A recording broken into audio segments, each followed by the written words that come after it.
when you are. Here we are. Hello and welcome. Welcome to everybody already in the chat. We'll be catching up. I am joined today by the lovely Margaret Pinard, author of, is that Orla, your latest release? Yep. Perfect. And today we are going to be chatting about The Keening, which I just read. And Margaret, you let me know this is the 10th anniversary. Yes. Like I am behind. The 10th anniversary edition, but no, it's just the 10th anniversary. Yeah. So I'm like, wow, I have me some catching up to do. But so we will be chatting about this. And Margaret and I were also joking that, well, actually, Margaret, I mean, we've been sharing comments in different live streams over several months now, but I remember watching your live with Leslie at Books, Gers, and Purrs. Yay, I got it in the right order for a change. I usually do it backward. Yeah. But then I went over to your channel and found out we're journal buddies. This is your first video I saw was the red moleskin. And I got pants to match too today. Woohoo! Just went for it. But yeah, so I thought, folks. I thought that was so hilarious. I'm like, oh, look, a kindred with journals. And then, of course, as we're chatting, even more, we have journals. Yeah. But so thank you and welcome to everyone joining us. Always a big thank you to Team Rewatch, because I know not everyone can get here when we're live. I did notice coming in, Constance is doing errands, so she will be joining us when she gets a chance. Although she did say one of the 4-hour lives. No, probably not 4 hours. But that's okay. We're going to cover a bit of ground. We'll catch up. So, Ven's PC's exploded. But it must be semi-fixed because you're texting and watching. Kat's joined us. Yeah.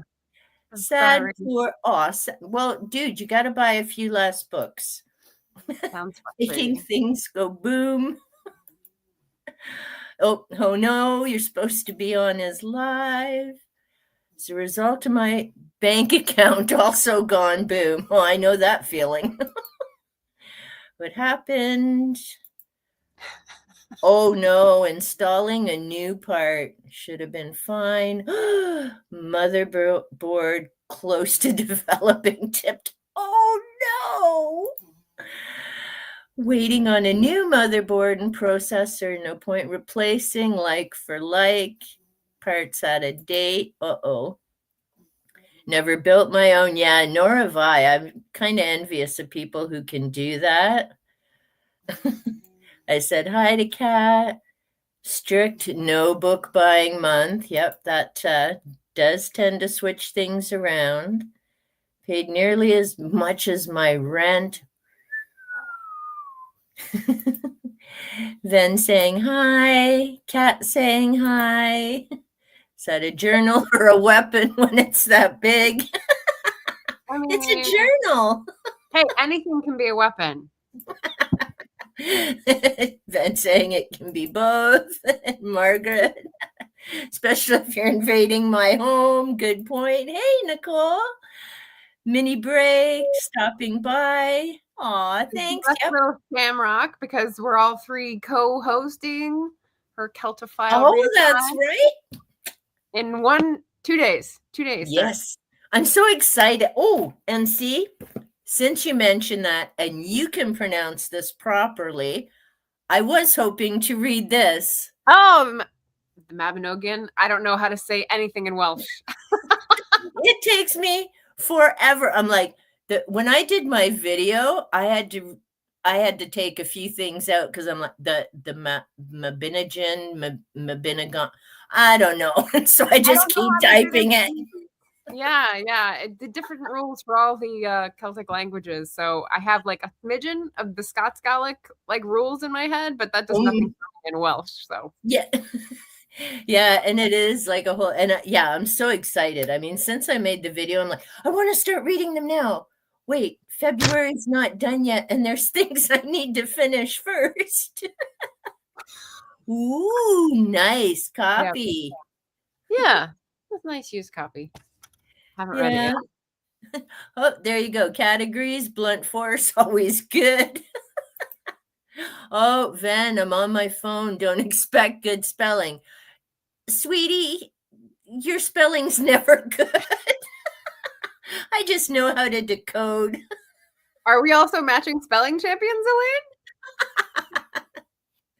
Well, I have to be good at spelling. I mean, I did work in schools 23 years with Elaine? literacy Yeah. mostly, so Twinsies. Twinsies. saying hi to Nicole. Oh, police report. Blunt force trauma to head from large journal. I was just being saucy. I love it. Lay makes fun of your spelling on a good day. Might not notice the difference, Ven. Yes, the challenge. That's how I got to reading Akatar. I should have learned. Yay, there's Leslie here for a little bit.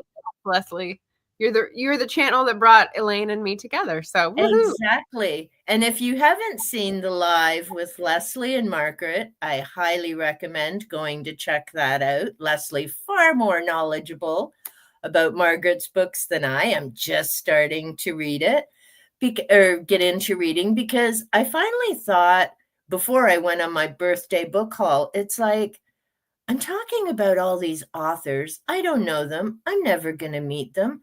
Wait, I know all these authors on BookTube who I've connected with in live streams. They're published.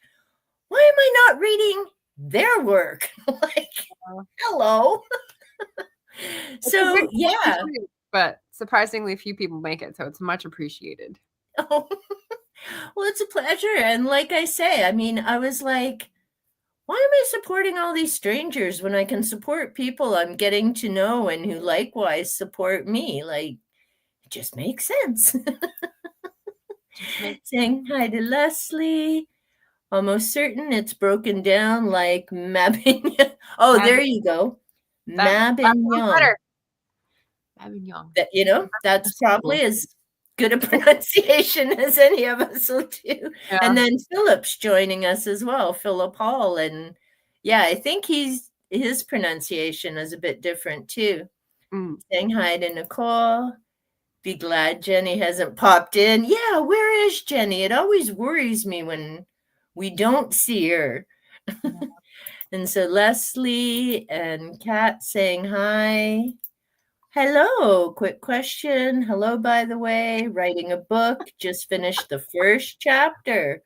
What's going to be the hardest part about publishing? Now, there was actually a question I was going to ask you anyhow. So, Margaret, take it away. Deciding which route to take. That's going to be your first step. And after you finish your draft, it's going to be the most important decision. So have fun while you're writing. Don't think about it yet. That's my advice.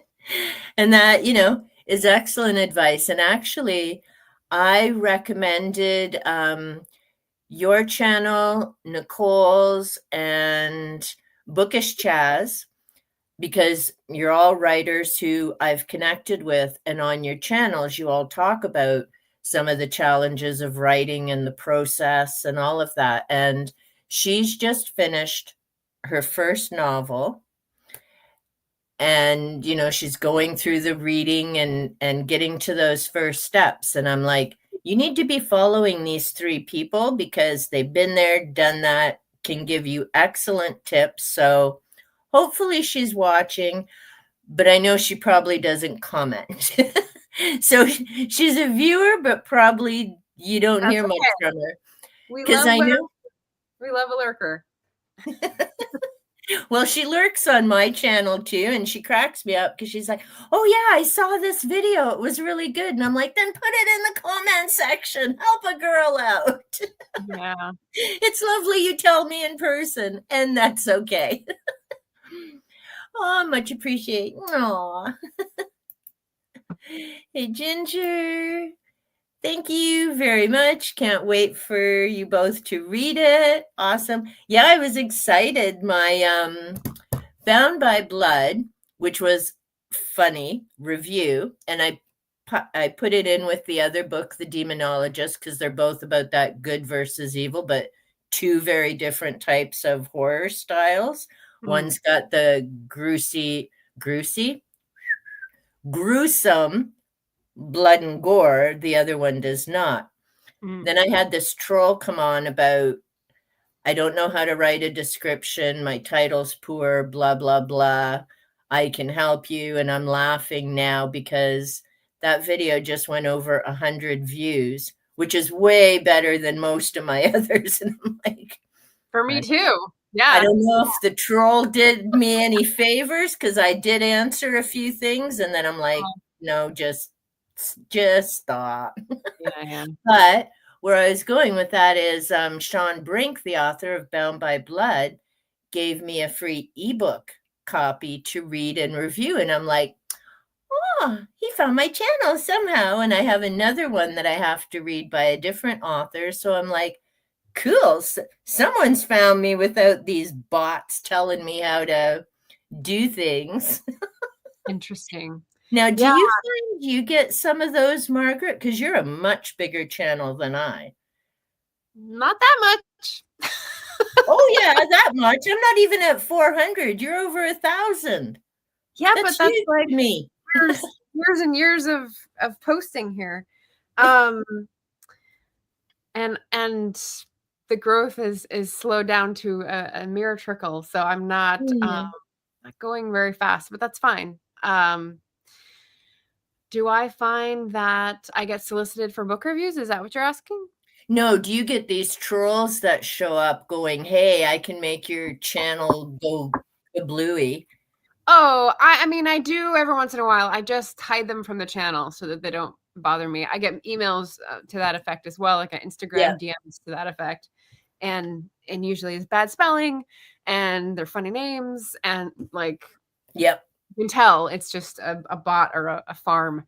And occasionally I'll get emails that are people that are doing like business drum up for startup businesses where they're trying to form a portfolio. And I'm like, like it's just gonna take so much time to explain everything that I'm like, I can't right now. Yeah. So yeah. That's fair enough. Nicole, Celtic languages are really damn hard. There are different ways to say the words due to where you are regionally. Just try my best. Hope it's good enough. Yep. And that's all we can do. Hey, Josh. Kat saying hi to Josh. And hey, we're caught up on the comments. So first, let's chat about the keening. And I'm not going to go into too much detail because I am going to do a book summary. But we're following the McLean family during, I think you had a different name for it, but was it the clearing when people were moved out of the countries and kind of forced into the cities? Is that the time period or was that a different part of Scottish history? I am using a particular strand of the clearances, as they're traditionally called. And I would say that's from the 1700s to the late 1800s. And so I'm sort of smack in the middle of that, not during one of the very famous like waves, but while it was still happening in trickles all over the country. Yeah. Okay. And it was an enjoyable read. I mean, some of it was difficult, of course, because of what was happening to this family, and it was very real. And, you know, for myself, it really hit home because I grew up in the country, and then I've been living in the city now most of my life because that's where the work was. I still hate living in the city. I will always hate living in the city. But my saving grace is a big yard, front and back. So I get outside. I still get to work with the plants and all of that. And I mean, my situation was certainly nowhere near as traumatic as it is for this family or anyone else who went through that. But I get that going to the city and people and everything is so different. right? Because in a small town, right, even if you live in the country, you know people, you get together for certain holidays, it's done a certain way. And it just broke my heart when gonna forget her name, Sheila is sitting waiting for people during, and see if Jenny was here, she could tell me the name. But Yeah, yeah. Margaret, you'll know, is it First Hob? The New Year's. Hogmanay, yeah. There That we one I go. don't know how to say. And it just broke my heart that she was sitting there by her, with the younger child, and no one had come to bless their house. And yet in their village, everyone had gone to everyone's house, right? So it really hits home about those differences between country and city mentality and priorities. And then, of course, when Gillian's working in the cotton mill and all of that. And yes, I did learn. Oh, go ahead. I was gonna say, spoiler. Oh, sorry. That's fine. That's fine. Right, because they had to go to the city. Yeah. There's lots of events. We don't know where they end up. I would just say that what I think is becoming clear that needs to be in all my books as sort of a Margaret trademark is that there's this sort of burning fury below the injustices people have suffered in these historical movements that we study or don't as time goes by. And that, like, all these ordinary people had things happen to them. Some of it may feel like, oh, it's just inevitable. It's just the march of progress. But at the heart of it, it's people who thought about how they could make money and then determined that they needed more labor and then determined that they needed more land put to other uses. And so put these things in motion so that people lost their connection to their land and the things that they knew, lost their relationships to people and the traditions that they had held up, and were forced into this new situation, like at the city, where they could be self-sufficient. They were dependent on someone else for money, for food and shelter, and just really had to sort of, well, what can we do then now that we're here kind of situation. So that's why I think my historical stuff starts off with this like very strong cry, which is what a keening is, in case anyone is wondering. Lots of people have wondered, especially on the American side, what's keening mean? Yeah, it's a very grief-stricken cry. And it's also very important because, like you say, the family were self-sufficient, connected to the land, and forced into a situation that they didn't want to be forced into, and in a very dramatic way. And not just them, but an entire group of people, right? And when these decisions are being made, and I'm not going to get into current affairs, which are traumatic enough, but there's that ripple effect to anything, whether it's a business closing, people being moved off the land, changing from one energy source to another. There's that massive ripple effect that sometimes people tend to forget. They see the one issue, but forget how that issue is impacting thousands or hundreds of thousands or millions of people, because it's very much like that. You drop a stone in a body of water, and those ripples go out, out, out, out. And I mean, this book really brings that to life. And you did such an excellent job of, as a reader, getting us to feel what it was like for this family. And the other book, and it's funny, for me, this worked perfectly. Like, you did an excellent job. But before I read the Keening, I read the Five. Interesting pairing. Yeah. Because they're both Victorian, right? Almost. And Haley, I mean, I'm just before, but yeah. Yeah. And Haley, yeah, because there is a ton. This is 1888, and yours is a bit earlier, right? 1822 is when it starts, yeah. Yeah. And Haley Rubenhold went through in the first 13 pages about the Victorian era, the treatment of women, everything with employment. Like she delved right into, boom, here you are. And then the next chapters are all dedicated to each of the 5 women. And she was talking about, the workhouses, issues with addictions, all kinds of stuff.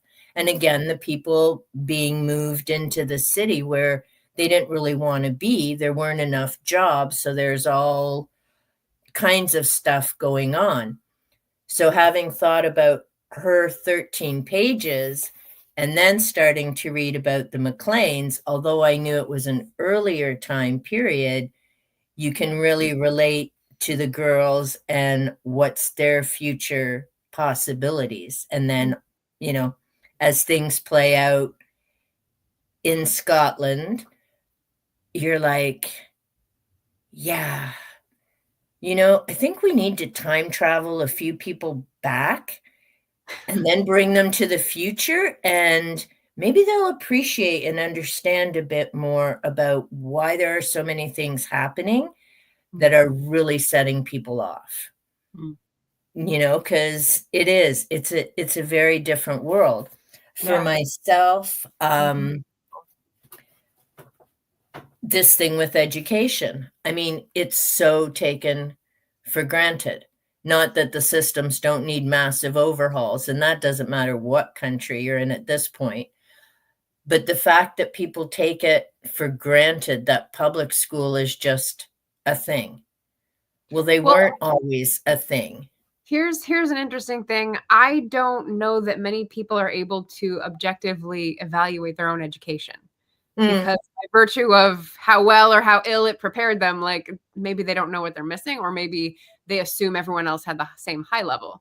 So I don't know how we make that clear to people that there are very stark differences in the education different people get. And that's not ideal for our purposes of a cohesive society that can function. Yeah. But yeah, we're not going to get into current day stuff. No. No. And so the other, and it's funny, being Canadian, this I did not know, no matter how many books or different things I've seen, or even geography, I did not know about that iceberg factoid. And I'm just going to leave it at that. Because it was huge. As I was reading those pages, I'm like, what now? Really? Okay, this is the factoid Margaret was mentioning in the other live stream. I had no idea. And speaking of, on the topic of Canada, speaking of taking someone back in time and showing them a few things and bringing them back to the present, there is actually a young adult book that does that. And it's set in Pictou, Nova Scotia.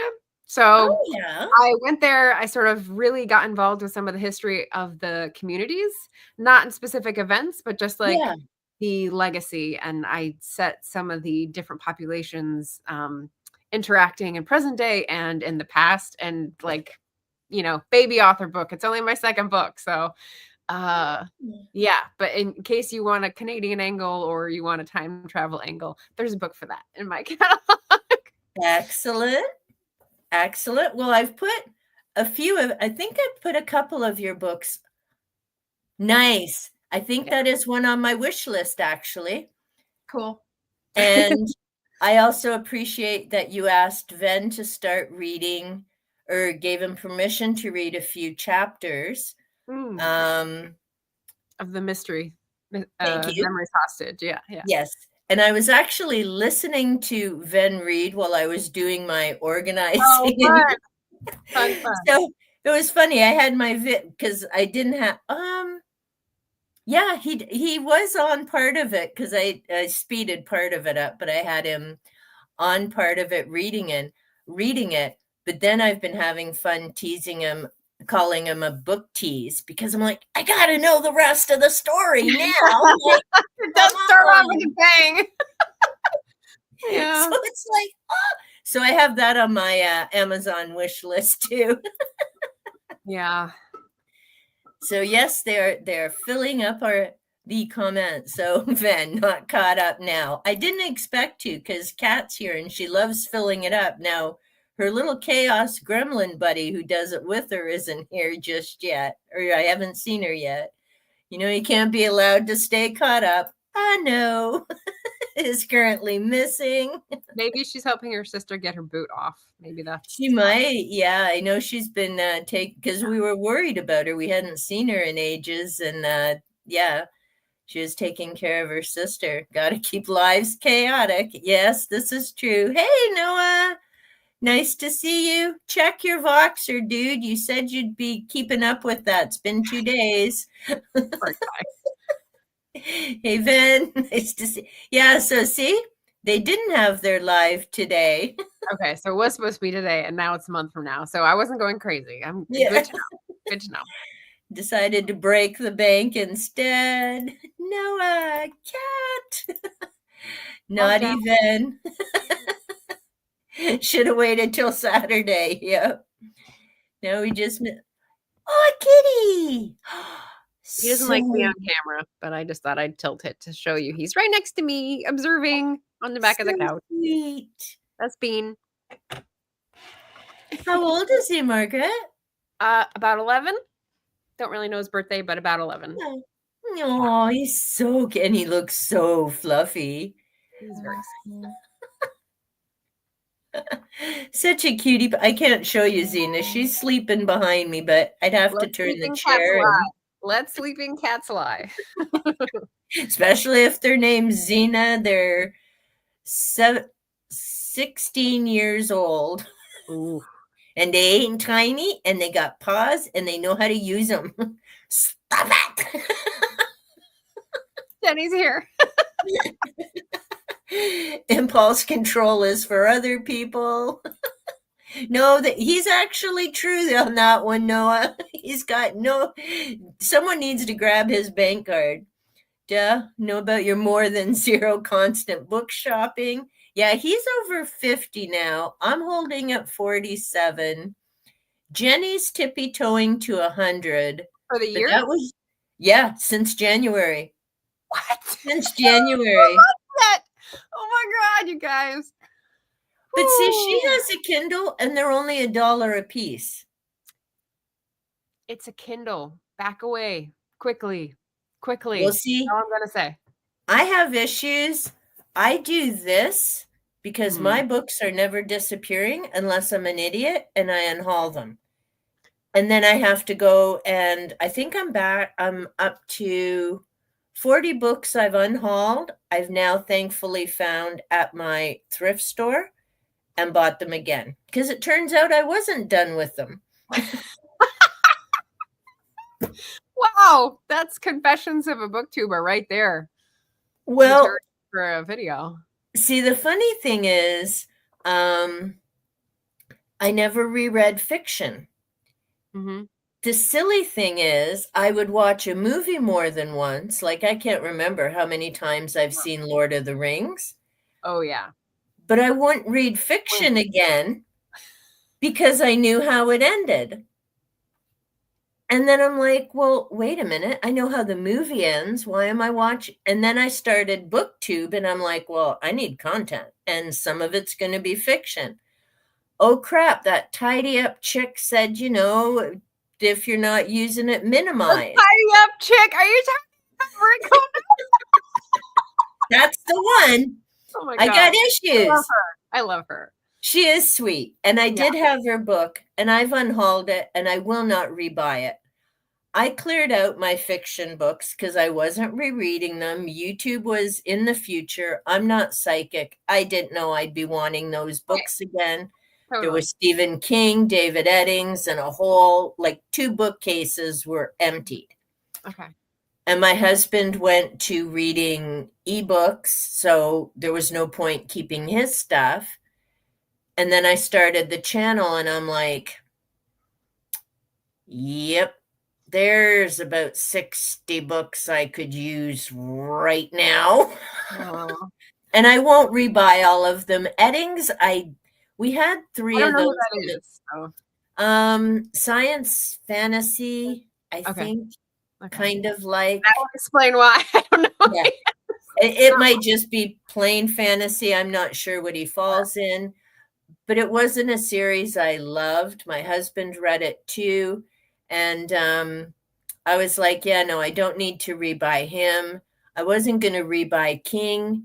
Now I've got a bunch of his again. And I'm like, okay, lesson learned. I did put up a video, 6 books I will never unhaul because they're from my childhood. They're older than viewers, many of the viewers, because they're about 50 years old. Because, I ain't a spring chicken and I'm good with that. But I also did a video of the 37 books I rebought because I'm like, lesson learned. Don't unhaul books unless you're absolutely positive. I don't have many regrets when I unhaul books because it takes so long to do it that I'm pretty sure by the time I do it, I'll have a stack of like 3 or 4 of ones that I've read. And I'm like, am I going to read these again? I don't know. So I sit and I look at them and it's been like a month or 2. And then I finally go, I'm okay. I can let it go. But it takes a while. And meanwhile, I tried 3 times. Well, and see, what worries me about it is going to my library here, and there's fewer and fewer physical books. Really? There's a lot on Libby, which is great if you have access to a computer or a phone or something, but not everybody does. And some copies are only ebooks or audiobooks. Right. So the physical copies aren't available to everybody.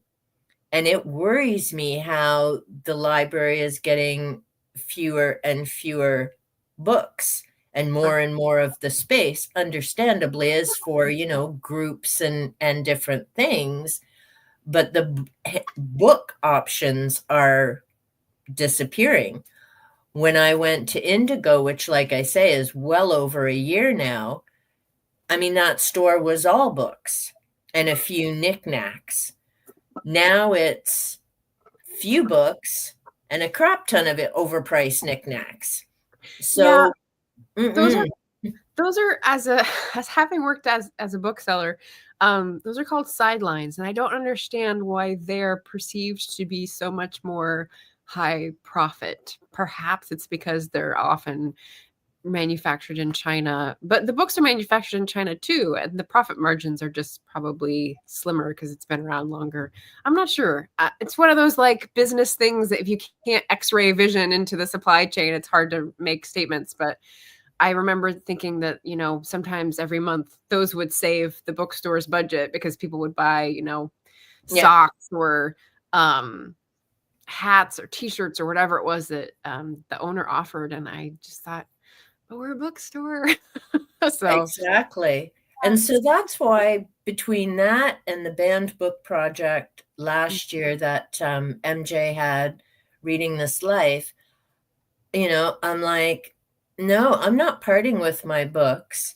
And as much as it's fun, horrifying Noah with all my book murder tools, the person who's going to get all my books when I'm no longer here is well aware of what she's getting, and she doesn't care. So I'm like, nice. Perfect. They're not going to a library. And at that point, I mean, the library wouldn't keep half of them anyhow, even in immaculate condition, because there's just bizarre choices. And I know when I worked in schools, it was based on the copyright date and nothing older was kept on the shelves. And I'm like, this is not good. Because, classics and other information like, history that matters. It sounds kind of like a Nepo baby trying to make decisions about what biomedical devices someone should be allowed to have. I mean, how do they have the expertise? Sorry. That's okay. That's okay. It's coming out. I'm trying to hold it in, but it's like seeping out through the pores. Wait. Yeah, but you know what, Margaret? That's good because I'm the same. That's why I have Kat here. Bless her heart. She's my little sensor of, okay, rein it in. Rein it in. You're getting on a rant. So I see her cute little face and go, okay, I'm alive. Behave yourself. Wow. One of the things you mentioned was that the decisions to go with different formats from physical books. And I wonder about that because I think And Kat has a comment later about different formats with different genres. And I think it's interesting because they have to sort of know which types of readers, like which, if romance readers are more adept at using the digital software, for example, like maybe they get more romance ebooks, but if you're looking at biographies are more checked out in the physical form, then you need to allocate your budget differently. But like, how would you know that? I guess they have all the data there from previous purchases, but I don't know, trends can change. So I would love to know that information myself, but yeah, and that's an interesting point. Like, well, and even in my house, it would be hard to figure that out because I'm the nonfiction reader, but I read like pretty much everything. So I've got astronomy, astrology. This past year, I've been collecting a bunch of Bibles and Bible study books because of the Da Vinci spiral, and that all connects. And then I've got my ancient Egypt and everything else. My husband reads like spy, mystery, adventure type stuff. And the only overlap between us is Stephen King. And not even all the same Stephen King, which is why I talk books on YouTube, because there's no point talking to him. He's like, I remember you saying that. Crickets.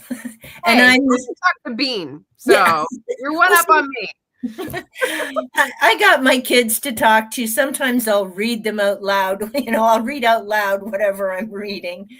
But yeah, and his books are the same. So to him to talk to me, I'm like, I don't care. This does not interest me in the least. Yeah. I do not like mysteries. I'm that person who, if I really want to know the end of a book, I'll read the last chapter.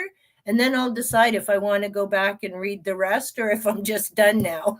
My mom was just telling me that. She gets up to a certain point where it's like dangerous and she'll read the last page and go, oh, okay, well, then I can read the rest. And if it's not what she wants to hear, then she doesn't finish. And I was like, what? That's what I did.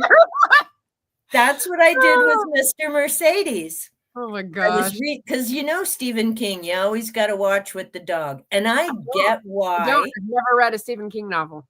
Oh my goodness. Well, because I love me my monsters and that. They don't scare me. Humans scare me. The monsters do not. Yeah. So, excuse me, with Stephen King, you always got to watch the dog dealio. And I know why they do it and tug at the heartstrings and all of that. But it just sends me into rage mode immediately when I read something bad with animals. Which is why Gareth called me a psycho when he was on my live stream. Because in that book, it starts out with an individual doing a very horrific thing and taking out dozens of people with his car. That did not bother me. Yeah, they're all as maybe I've watched too much news. It just, because that part I knew was fake. But as it was coming up, there was a dog and there was a plan. And I'm like, I'm not reading this. So I flipped ahead. The dog's fine. All right, I'll go back and see what the douchebag does for the rest of the story. And I finished it. But if anything had happened to the dog, that would have been the ends of that read. Right. Okay, so Noah asking how people are. Saying true to Kat. When are you new? Oh, okay. So that's Ven's computer. Be back for the recap. Take care, Josh. If you waited till Saturday, I'd have given him the parts from my old one. Oh, saying bye to Josh.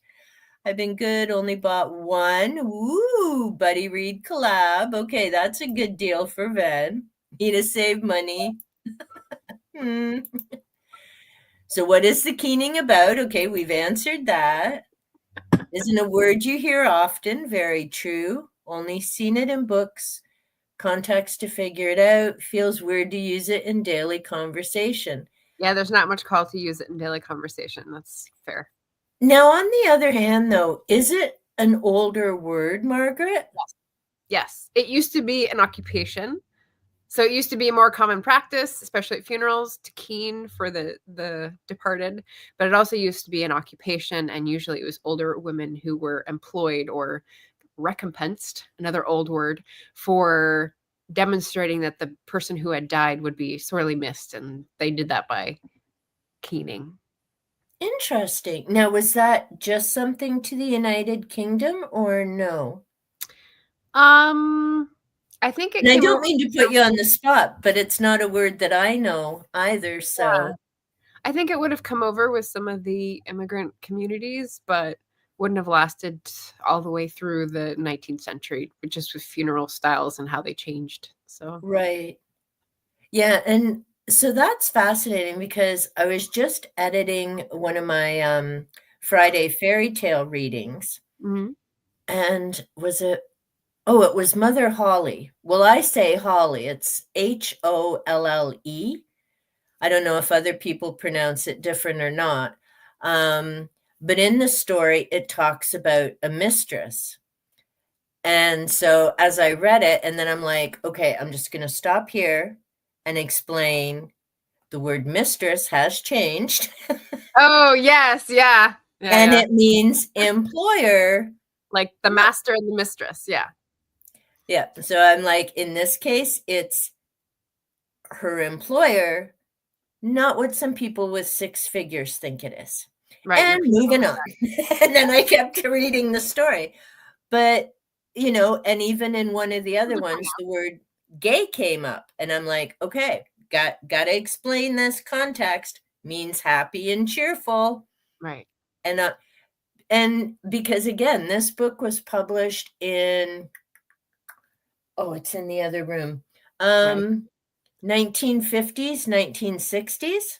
Yeah. So again, That's the the edge. language has changed. Yeah. Also, people use queer, and I think it's I don't know the political ramifications of like admitting to another usage of that word, but I have in the past, and it feels a little weird for people today. But Yeah, it's amazing. Like, and this is really because of how quick language changes. It's really made me wonder about archaeologists and what they're interpreting. oh yeah, Right? Because it's not like you can ask somebody and you may have figured out the word you think, but does it mean what you think it right, means? right. They have one piece. It's like a skeleton, and then you have to like envision the whole culture. And I don't know Yeah. how. Yeah. Takes a lot of confidence. I'll say that. Exactly. Well, it's not like anyone can come up and say, "Hey, you're wrong." 'Cause I mean, when new information comes to light, they might. So it does decades later. That's why I like reading some of the older ones and then reading some of the new, because it's like, whoa, dude, were you ever off base on that one? And sometimes it's like, wow, you got it. I have no idea what his specs were. I'm guessing that's computer stuff. talk. Yeah. Not sure education works. Literally was told your regulations going away. Products will be cheap. Cheap stuff will cause you to, because it's not regulated. Well, and that's it again. The thing is, there's truth in both of those statements, but like no inkling of how they relate to each other. So that's the problem, is that people aren't being allowed to make the connections. They're just fact, spit, and they're not going like, oh. They're not questioning that critical thinking component. Hey, Jack, lovely to see you. They would have been fine. At least used most of what he wanted. Spent like a pittance to what he just spent. Okay, that's still computer. That's another good old word. I don't ever hear people say that anymore. Pittance. Saying hi to Jack. Oh, Ven's going to start Orla next week. Oh, that reminds me. Speaking of your lives, because you will be with Ven soon. Yes. Do you have a date? March 13th. And because we will put in the plug here. The time is now. It's now. 10 a.m. PST. Check daylight savings times. Oh, yeah. We need to verify. So far, we each have our own times, but I think once we change over, we're going to check to see that they're still the same. But for me, it's 10 a.m. Pacific Standard on March the 13th. There we go. So we will double check because And Yeah. it's funny, until YouTube, I mean, I didn't really pay attention. Right. But now trying to book people, especially in March, and so it's like, what do you mean not everyone switches at the same time? I mean, I had no idea that other I country, and know. I'm like, how does that work for people in business and Yeah. business meetings? Like, that's nuts. It's a pain. Yeah, it's a pain for all the schedulers, which are the menial crew that are paid the least, and they have to do all the thinking. Just my take. Well, and what irritates me, I mean, it's always bothered me because your body's trying to catch up, and, I would rather just go with the cycles of nature the way they're supposed to be. Me too. But yeah, wow, it's been 4 years, Zena, because we found out she was diabetic a month after her mother passed, and it was just 4 years since we said goodbye to Cedric. So Zena's diabetic, she has insulin. Well, that's not good with this stupid daylight time, because you can't just let her go an hour without her medicine because the clock's changed. So you've got to carefully Yeah. adjust and then get settled till down the road. And it's like, Try to be a human taking medication and going on a long haul flight and then going like, so when do I take this in between the days that don't exist when I'm going to Japan? Yeah, it's crazy. It's our complex lives. So really we could just make it more simpler. Yeah. Simple. Well, and then you get used to it because you're not gaining anything. So why do we have to have this stupid daylight thing? And if countries are changing at different times, then that's a huge screw up. The arguments I've heard are about like kids going to school and like the darkness, and so not wanting to time it when kids are coming and going from school in the dark. I don't know. Some of them are in the dark all day. Right? No longer farmers. So it's like, yeah, what else are you going to put out there? Well, and that's it. And then some other people, I don't know. It's just people who wanted their own way. And see, it's some dude who thought he had a great idea and just talked the rest of us into it. And we haven't been able to back him off his bullshit. Well, that's how we got stuck with income tax. Years old. Yeah. So we got income tax. Hey, we need to pay for that war. Let's start income tax. Hey, this is a way for government to make money. Let's not get rid of income tax. It's like, I feel like it was terrorists before that, though. Like there's always, they get you some way. Yeah. So they're still talking about Ven and his computer. Noah saying hi. Kitty. So that's when we had Bean. Jenny. Now we're really behind in the comments. Hey, Jenny. Playing catch up. Yeah. It's actually fake spring here. False spring. I don't know if you get that in Ontario, but it's gorgeous today. I was out and I had a t-shirt on. Nice. Not a single other layer. I was like, wow, this is glorious. It's been warm here. I don't know if you've seen, well, I know you've seen one of my posts. I don't know if you've seen some over the last few weeks or the snow video. It was insane. The other day I said to my husband the other day, thank goodness we took the picture Sunday. So I was like a foot, 2 feet taller than normal because the snow was that packed. Oh my gosh. I looked like ginormous in my yard. And the next day the melt started. Over half the snow is gone from my yard. And I'm talking snow that was up to 1.5 feet to almost 2 feet high in some spots. So that seems fast. I wouldn't know, but that seems fast. Yeah. Well, thank goodness the ground has absorbed it. None of it came in our basement this year. Because last year I had a video up of where the water's literally flowing in. It looked like a little tap, well, 3 little taps actually.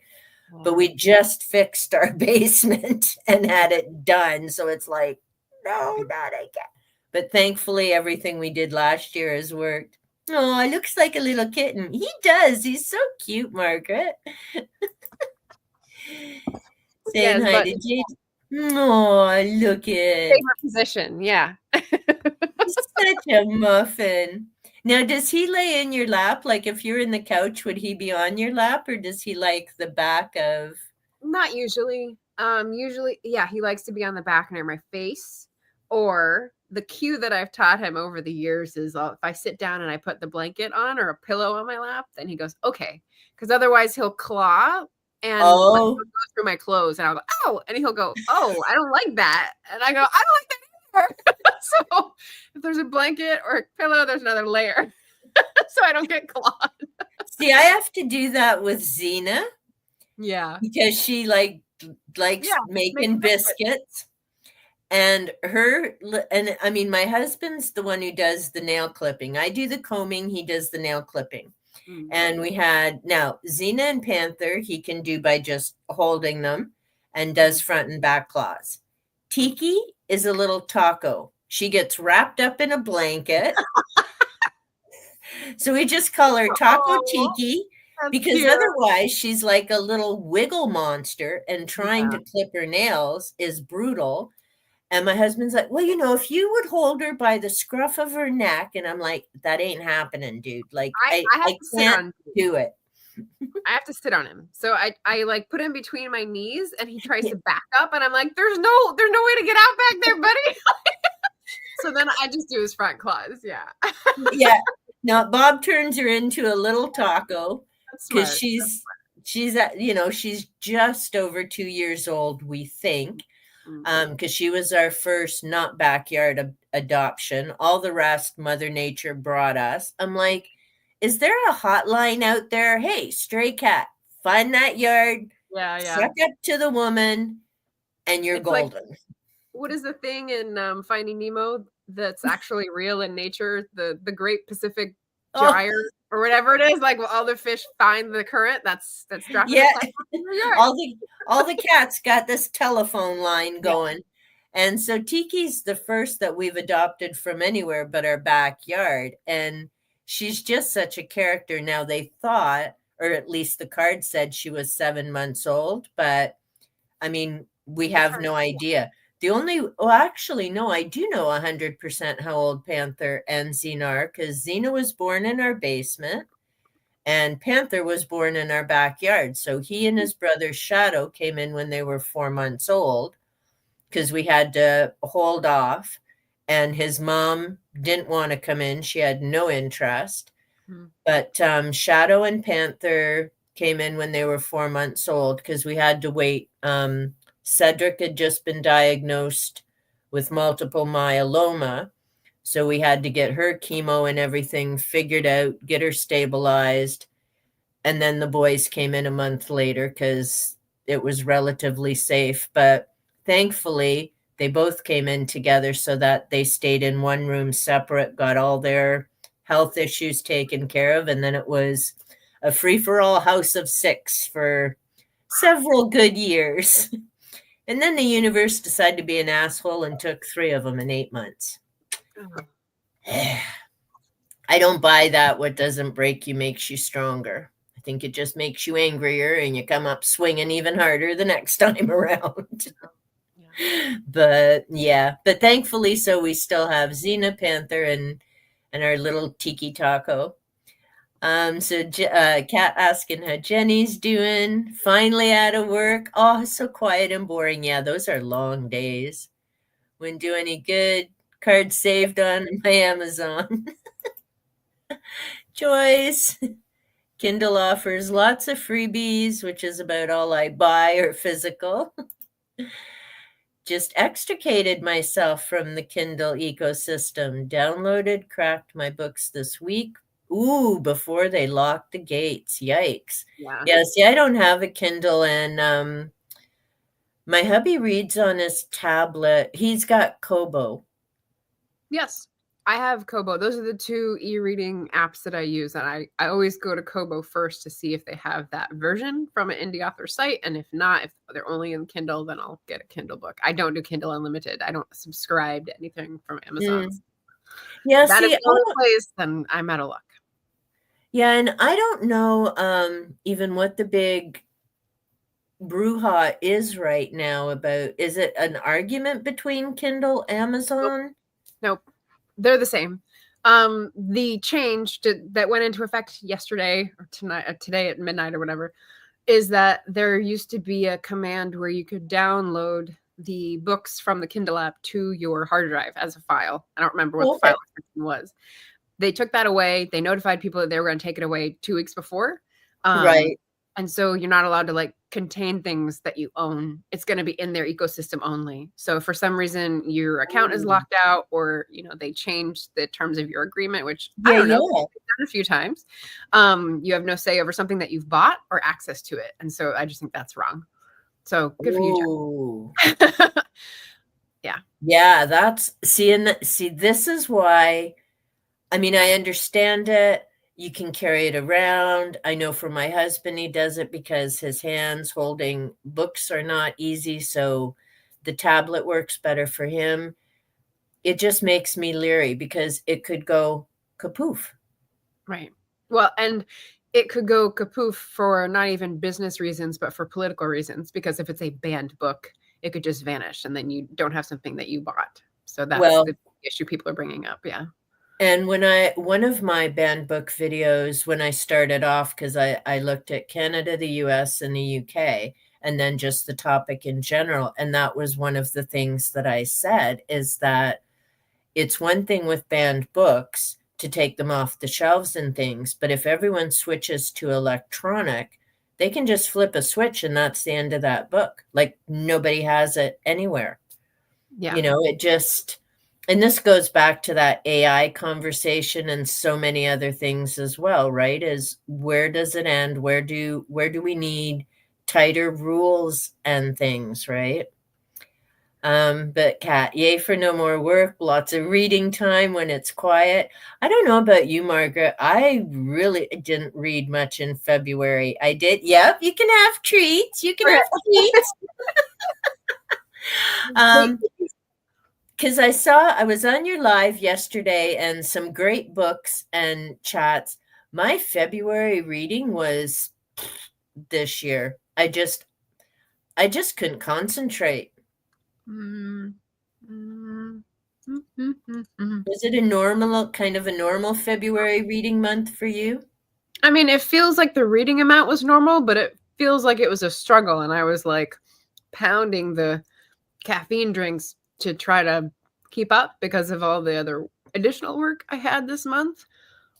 It says I read 13 books and I've got a day left. So yeah, that's average. Wow.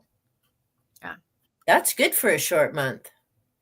I think I usually got a few more days. So I do old school. Hey, backup.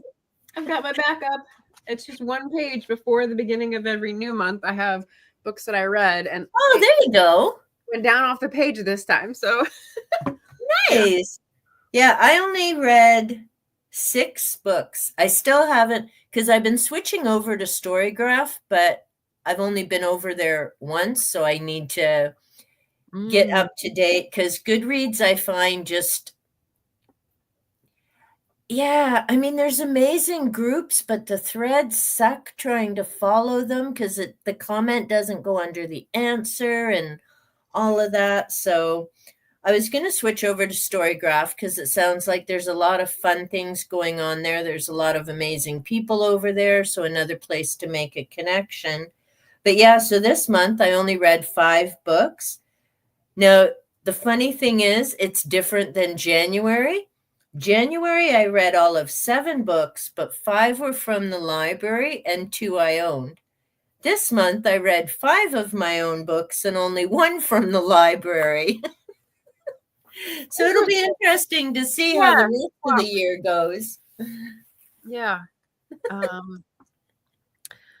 I have a lot of library books this month, and that was probably the main reason why I felt like I was pushed, because I kept having a due date to return it. And I can't be late with library books. I'm not that kind of person. So yep.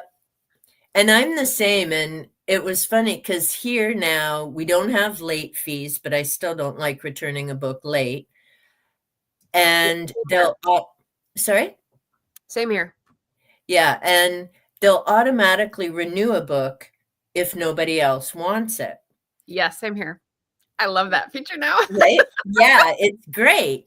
but Yeah. you don't always know until the book comes due. So thank goodness. I mean, Kat and I are starting to read the Vampire Chronicles in 2 more sleeps. Which We've one? both Vampire Chronicles Which and are? Right. And Rice. Okay, yes. Yeah. Gotcha.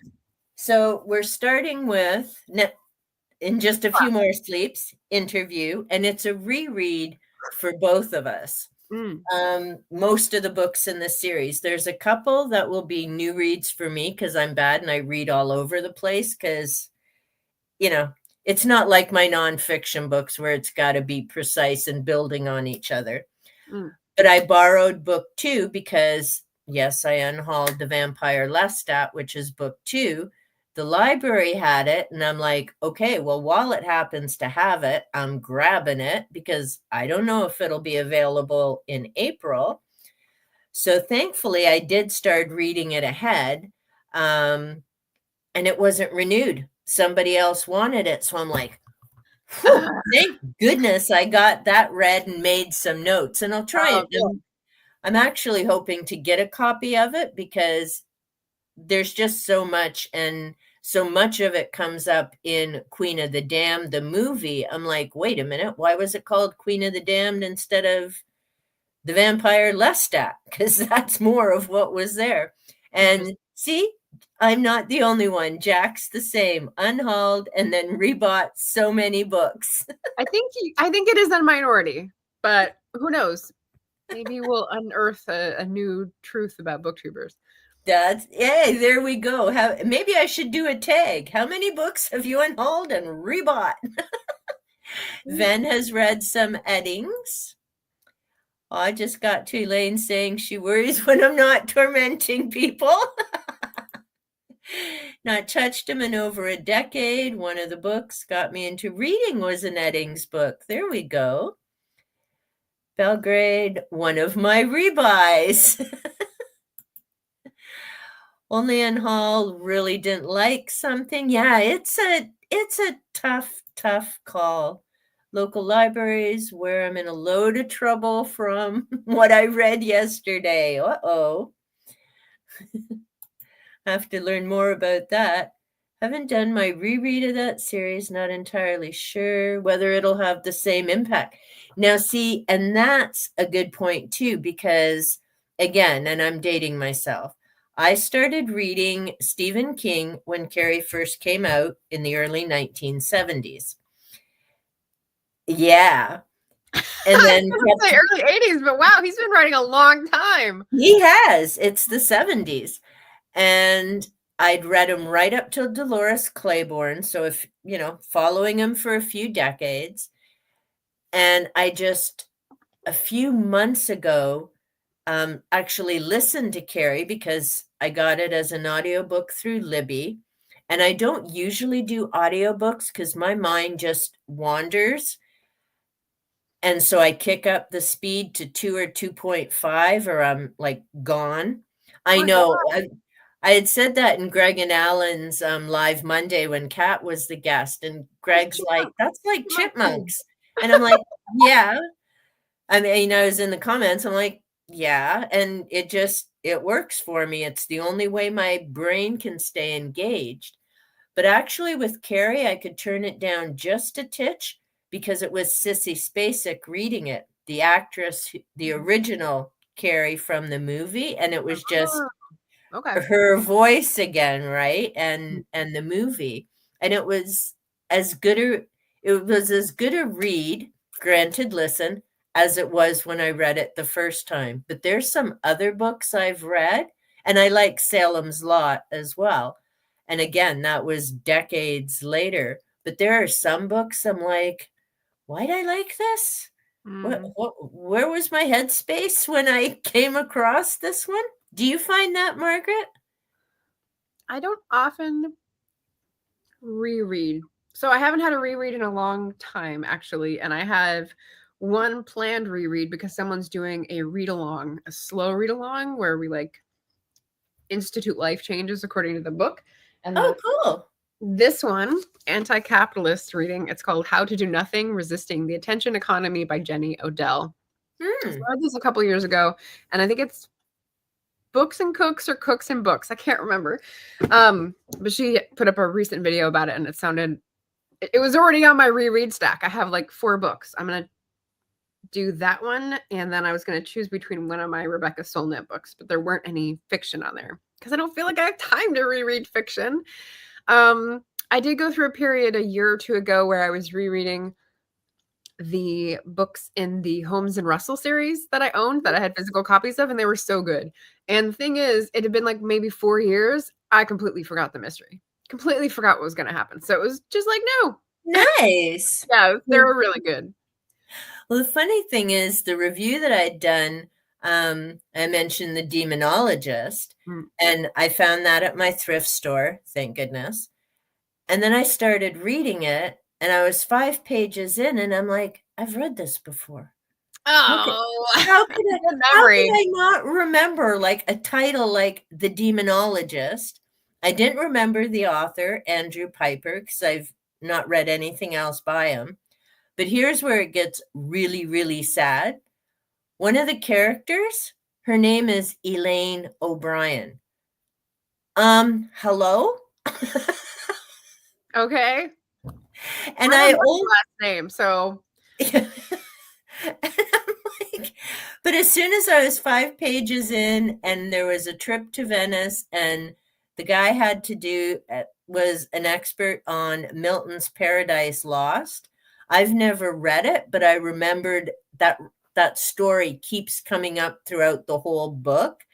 And I'm like, wow. And it's not a bad book. And it didn't even have like gruesome animal stuff. There's a teeny one section in there, but it's like not pages and pages.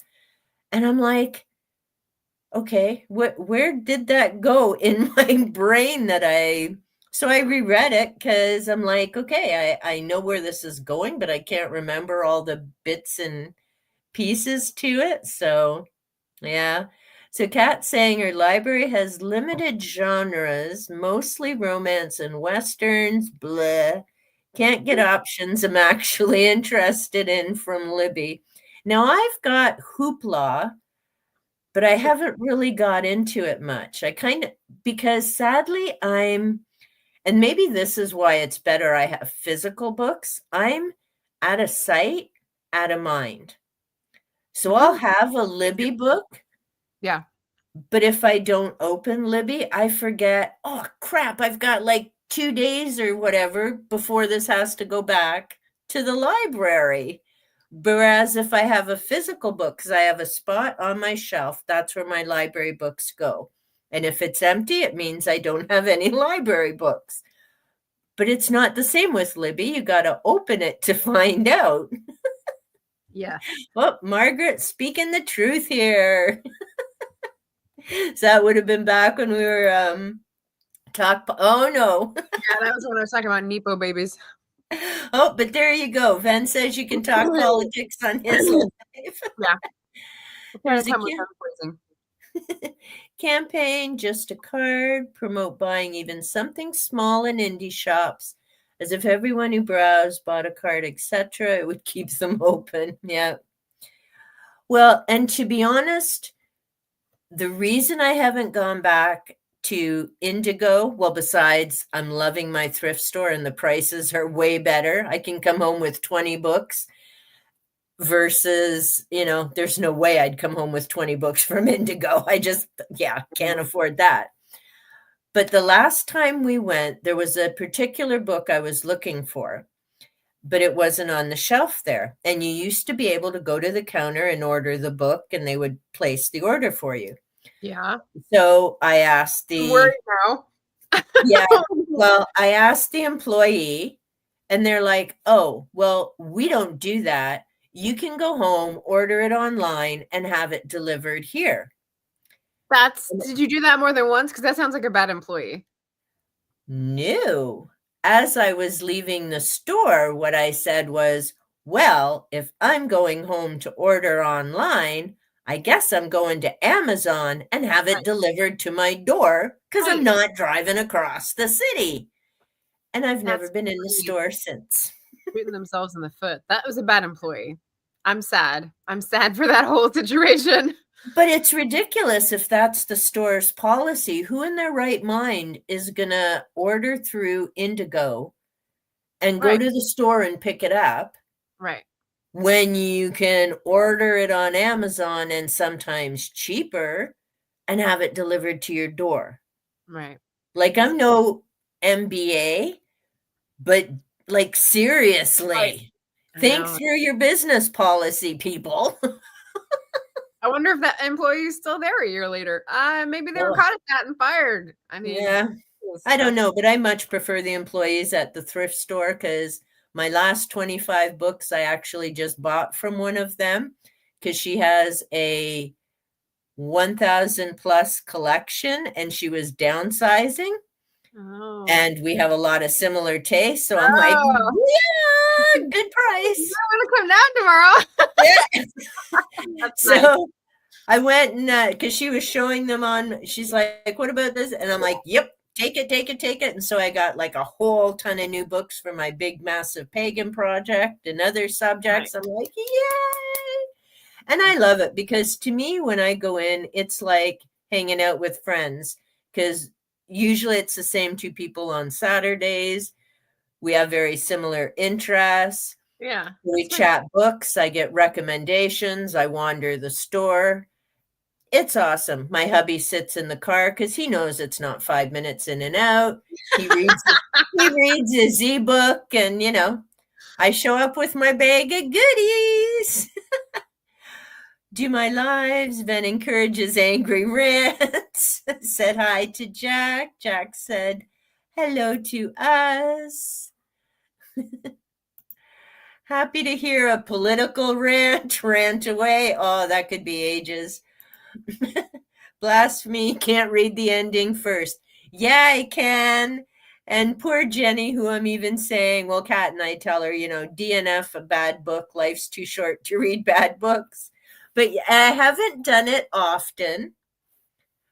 But yes, to be honest, I haven't actually. When was the Mr. Mercedes was the last time I did that because I had to know the dog was okay.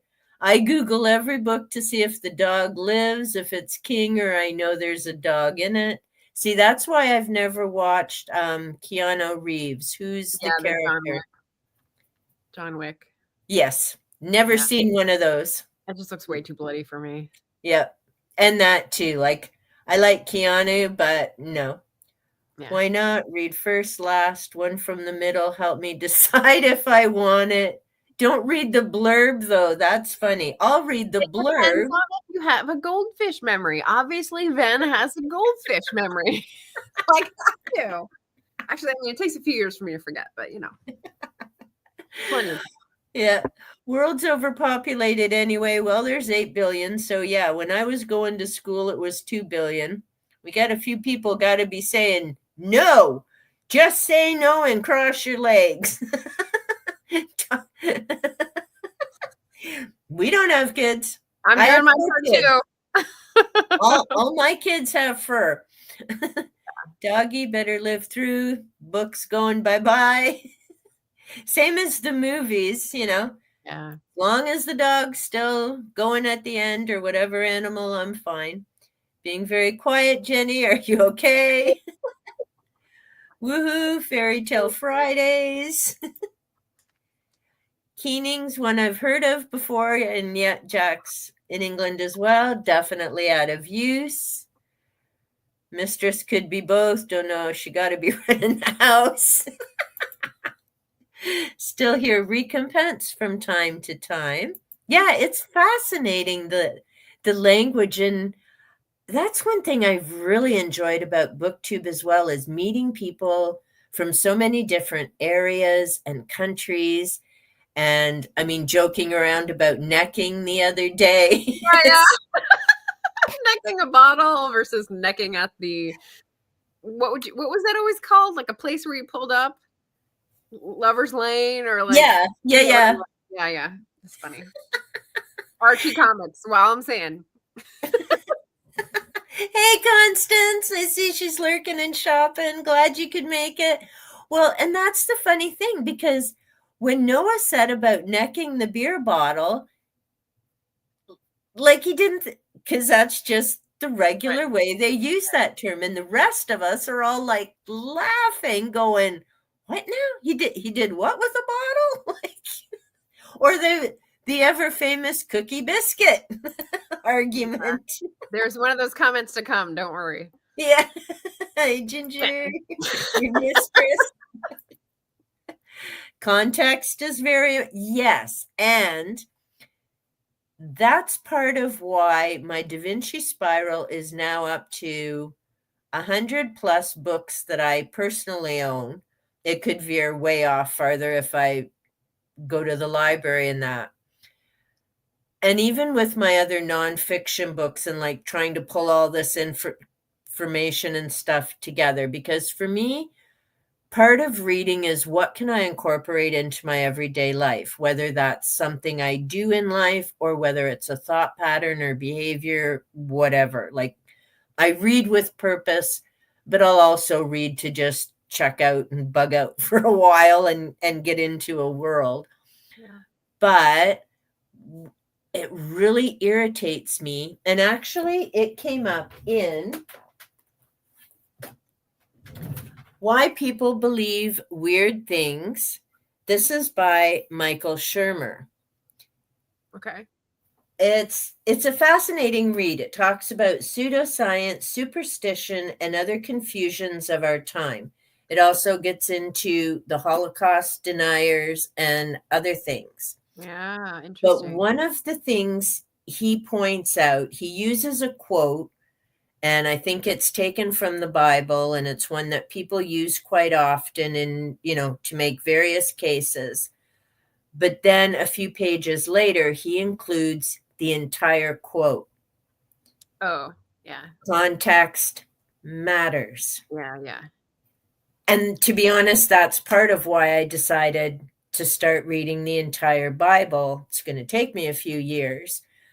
But because there's so many things that you just see a little snippet of the quote, but if you don't know where that got pulled from, right, it's very easy to manipulate. You're very easy to manipulate if you don't know, is what the point is. Yeah.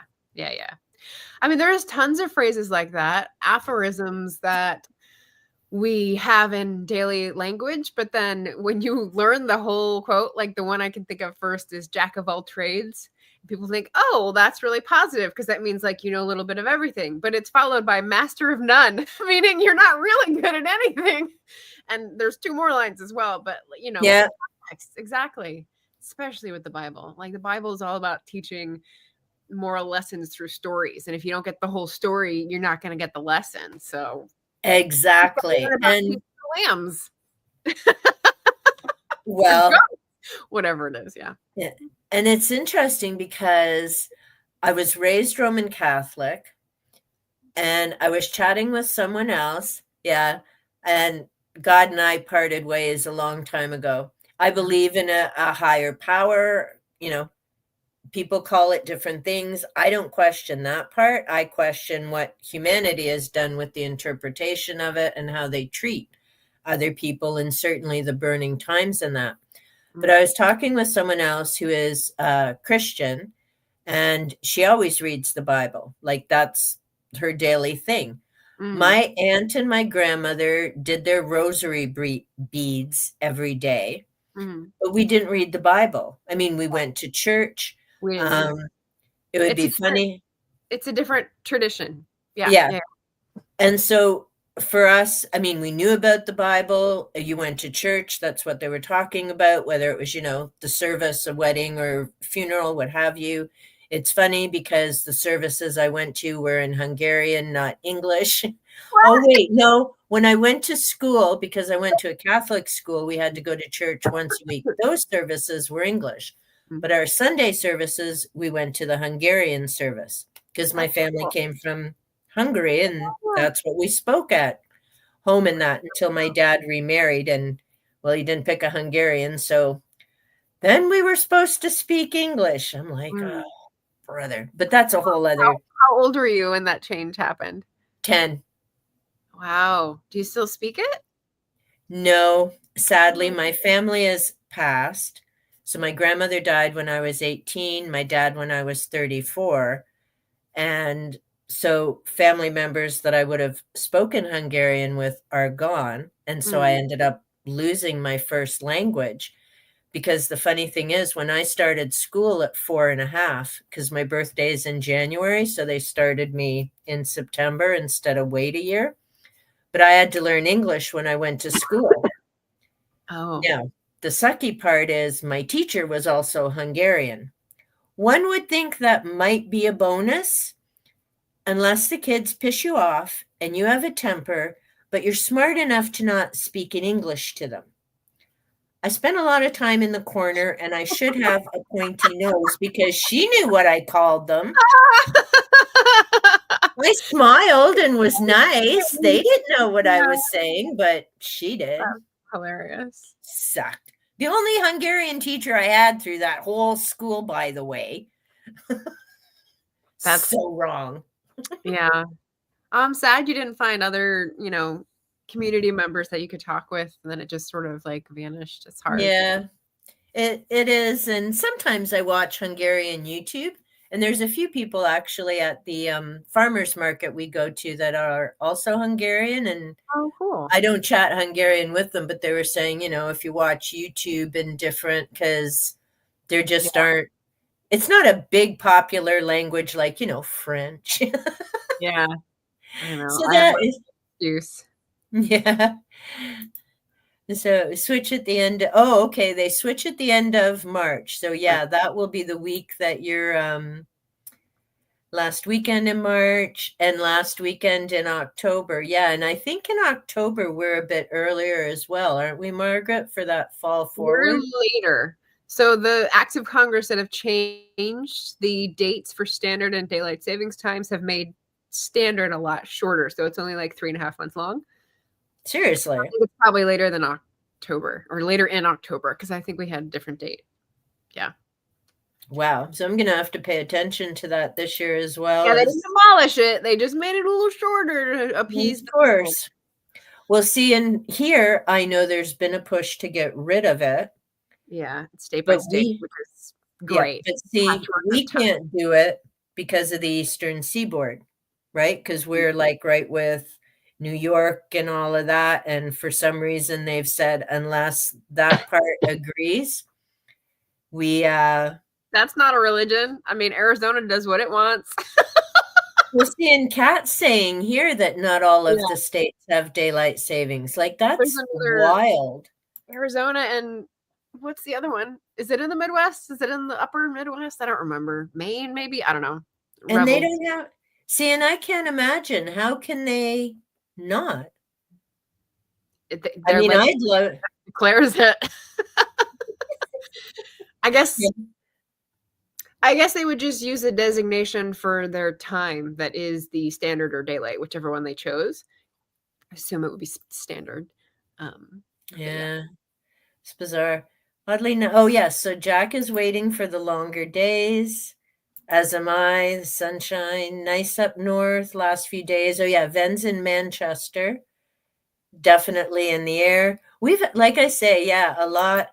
Hello, book buds. Oh. Hey, Joe Mary. It's definitely been milder here. I don't know what the next week's going to hold, but milder for now, which means our basement is freezing because the furnace isn't on all day. So that'll eventually warm up. Try explaining that to Franny, her doggy. Clock change, lies about... Yeah, Panther and Xena are the same. They're like, hey, where's dinner? Where's treats? Like, what are you people doing? Ooh, daffodils, snowdrops, and primroses today. Nice. See, now I've got to look in the backyard because we do every once in a while get these little purple flowers that come up. I think they're maybe crocuses. Yes, I saw crocuses today on my walk. They're beautiful. Purple and the yellow. But there's been so much snow that, so they might be back there. I'll have to take a peeky. Everyone's saying hi to Constance, hi to Joe. false spring here as well. I'm hoping it's not false, but we've still got not quite a month until solstice. I'm hoping it's false because of the water situation here. So, Oh, yeah. What's going on? just the West Coast needing water. Like a lot of places need water. So, we hope we get more precipitation. Yikers. Yeah. Now, you're not, because you're in Oregon, right? Oregon has plenty of water as far as I know. Yeah. But I'm thinking of California, the rest of my family. Yeah. Well, and especially after all the fires and everything, right? I mean, scary, scary times. And if you didn't hear the executive order of turning the faucet on to release a bunch of water from one of the reservoirs so we won't have it at the height of the heat. What? Oh my gosh. Just another stupid, Ugh. incompetent thing going on. Yeah. Yeah. See, he makes a prime case for why you should not wear makeup and the damage it does to your brain over years. Maybe. I think it's deeper than that. Oh. Inside out, Elaine. Yeah. So do I, but I'm being nice. Yeah. So Kat saying it was sunny and 70 on Monday, days and negative temperatures. Supposed to be 40s next week. So confused. Yeah, I think Mother Nature is too. That was when Bean was back. Second Bean sighting. Really not that warm here. Comparison to the cold winter, relatively balmy. True. Cute Bean. Woohoo, caught up at normal speed now. Well, Jenny's caught up. I'm still working. Finding Nemo. Love that movie.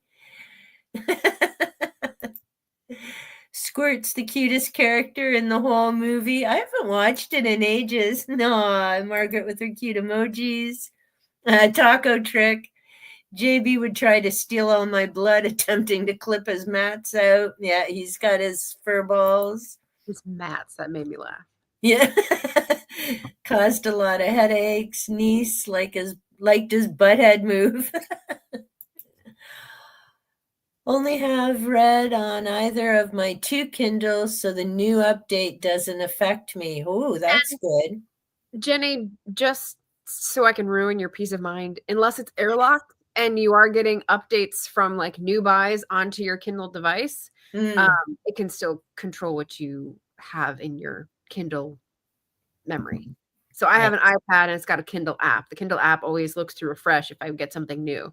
And so unless I turn off the internet on it so that it can't refresh, it's going to be updating. And so it talks to the mothership. And when it talks to the mothership, it can get yoinked out, is what I'm thinking is still in play for you then. I don't know. I'm not sure. But just to ruin you. Sorry. No, I mean, good to put it out there, right? Because there are so many. And that reminds me, speaking of, because I had a whole ton of questions we have not yet got to. But I did remind me, I want to ask you about Patreon. Okay. I have questions about Patreon. Can only change the content of the book or withdraw it entirely. Yeah, and I don't like that, change the content of the book. And it's too Orwellian with this. Through the banned book, I was hearing about changes to books. Okay, so I see that in the circumstance of books where like characters are changed or like, you know, action is changed. But as an author who has typo gremlins, eventually I want to be able to go back and change the edition of the book so that it like typos go bye-bye. Like that should not be a thing. But I assume that's not what y'all are talking about. So no, it's content and I can't even remember. I think it was Greg, another bibliophile reads, was talking about a book.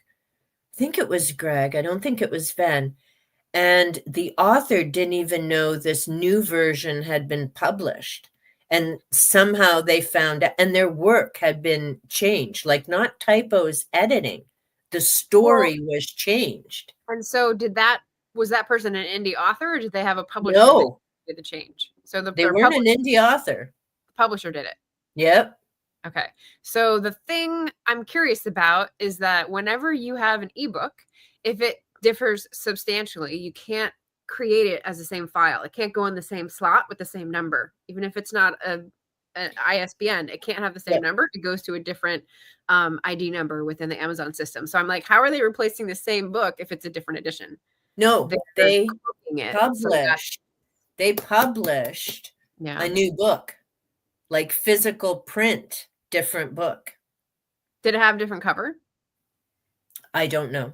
And to be honest, I can't remember the name of the author or the book, but it was like creepy George Orwell crap. Okay, so As in changing the content, not Orwell's crap. Like so that sounds Orwell's, to me like publisher malfeasance, doing it without the author's notice, not the same as Amazon or someone doing that with the ebook, because it wasn't. Okay, got it. No, it was different, but it was creepy. I'm like, Yeah. Orwell may have just been a few years off on the rewrite some stuff. Just my lifetime.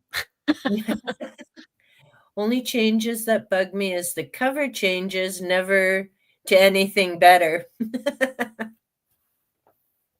Okay, let's take a poll to see who's listening. Which one do you like better? Ooh. See, I like my edition. I really do. I love the colors in the other one. Yeah. But because so much of the story revolves near water. Yeah. Me too. I tried to do a smart business thing, and then I was like, my heart is really not in this. I'm not going through with it. So just wasted a bunch of money. Well, you live, you learn. Hopefully. Well, and that's it too, because the other cover is very beautiful. And I don't know if it's just maybe because this is the copy I have. But like I say, when I look at this cover, especially now having read the story and knowing how much that water connects to everything that's happened. Yeah. I love that. I like an evocative cover, but I was getting so much input about the trend and the rebrand and the more money. And I was just like, well, I'll give it a try. And it didn't do anything. So I was like, okay. No. Well, and see, it can go both ways though. And so this is my now cover of Interview with the Vampire. Right. No graphics, very font heavy and color rich. Okay. The cover I originally had, thank you, Miss Tidy Up, was beautiful artwork. Oh. This gorgeous piece from New Orleans with a man and a woman and all the trees. And it was like a portrait on the front of my book, not this. So, and now the whole series is like this because I looked up the next two and they're just different colors behind the type of print. Well, now you have to make a match, right? See, this, as much as I don't like the Witching Hour, is kind of a cool cover because it gives you an idea of Lasher. Not this. I like me the artwork on the front of books. Okay, well, I'm not seeing the cover you're describing when I'm scanning. I'm seeing, if you Google Interview with a Vampire, a very pulpy cover. Maybe if I knew how, if I is there could find, there's no people on this one. No, the one that I had was and how did I find it? Because I put it in my one video because I was being snarky about the change in the cover, and so I put, this is what I used to have. And yeah, it's a man. I just Googled Interview with a Vampire. Yeah, I'm like on the 5th page and I still don't see one with a background and people on it, but that's fine. We'll have to send it to you through Voxer. Okay. Cover changes so irritating. Find the content changes sinister. Withdrawal of some content entirely. Yeah, I agree, Jack. Mispronounced biscuit, Margaret. Messed up. You bought it, it's yours. I agree. Otherwise, you're just renting it. Yeah, and see, that's... But they don't call it renting outside of the KU program. Nah, Cookies is right. A lot of people seem to have had a rough month. Thought I had a poor month until I actually checked my numbers. So that's good. And I actually just saw a video about an hour or so ago, Book Time with Elvis. Mark, who's in Czechoslovakia, Yeah. is taking a hiatus until possibly the summer. He's withdrawn from all book events, all co-hosting, the whole jalupa. Oh. He just finished reading his first book of 2025. And yeah, he's just had he's hit a rough patch, and he's decided that he just needs to take a break. And I mean, kudos to him for recognizing that and taking care of himself, and, just releasing some things that he needs to. And he's hoping, to come back and maybe more involved in events when he does, but he's just giving himself a break. And that isn't the first video I've seen like that. Actually, Jack, and hopefully I haven't missed anybody leaving. When I met Jack, I think it was for March Mystery Madness, which I just found out is still running thanks to Deb's video, Rainer Reads. Okay.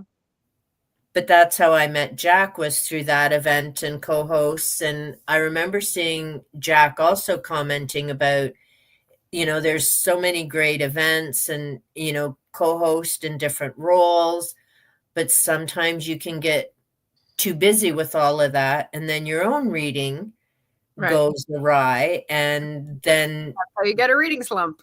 Yeah. Right? Then it isn't fun reading. It's like the library. Got to get it done. Got to get it done this month, this month, this month. And so, yeah, it's trying to pace yourself. And so I'm glad Mark's taking the break and acknowledging, and, he put out a video to his subs, and, I'm sure he'll be fine and he'll be back soon. But I think it's important when people are feeling that to say it, so that other people who might be feeling that don't think, well, I got to keep going. I got to keep going. Like, it's okay to take a step back. If you're running on half a tank, what are you really doing?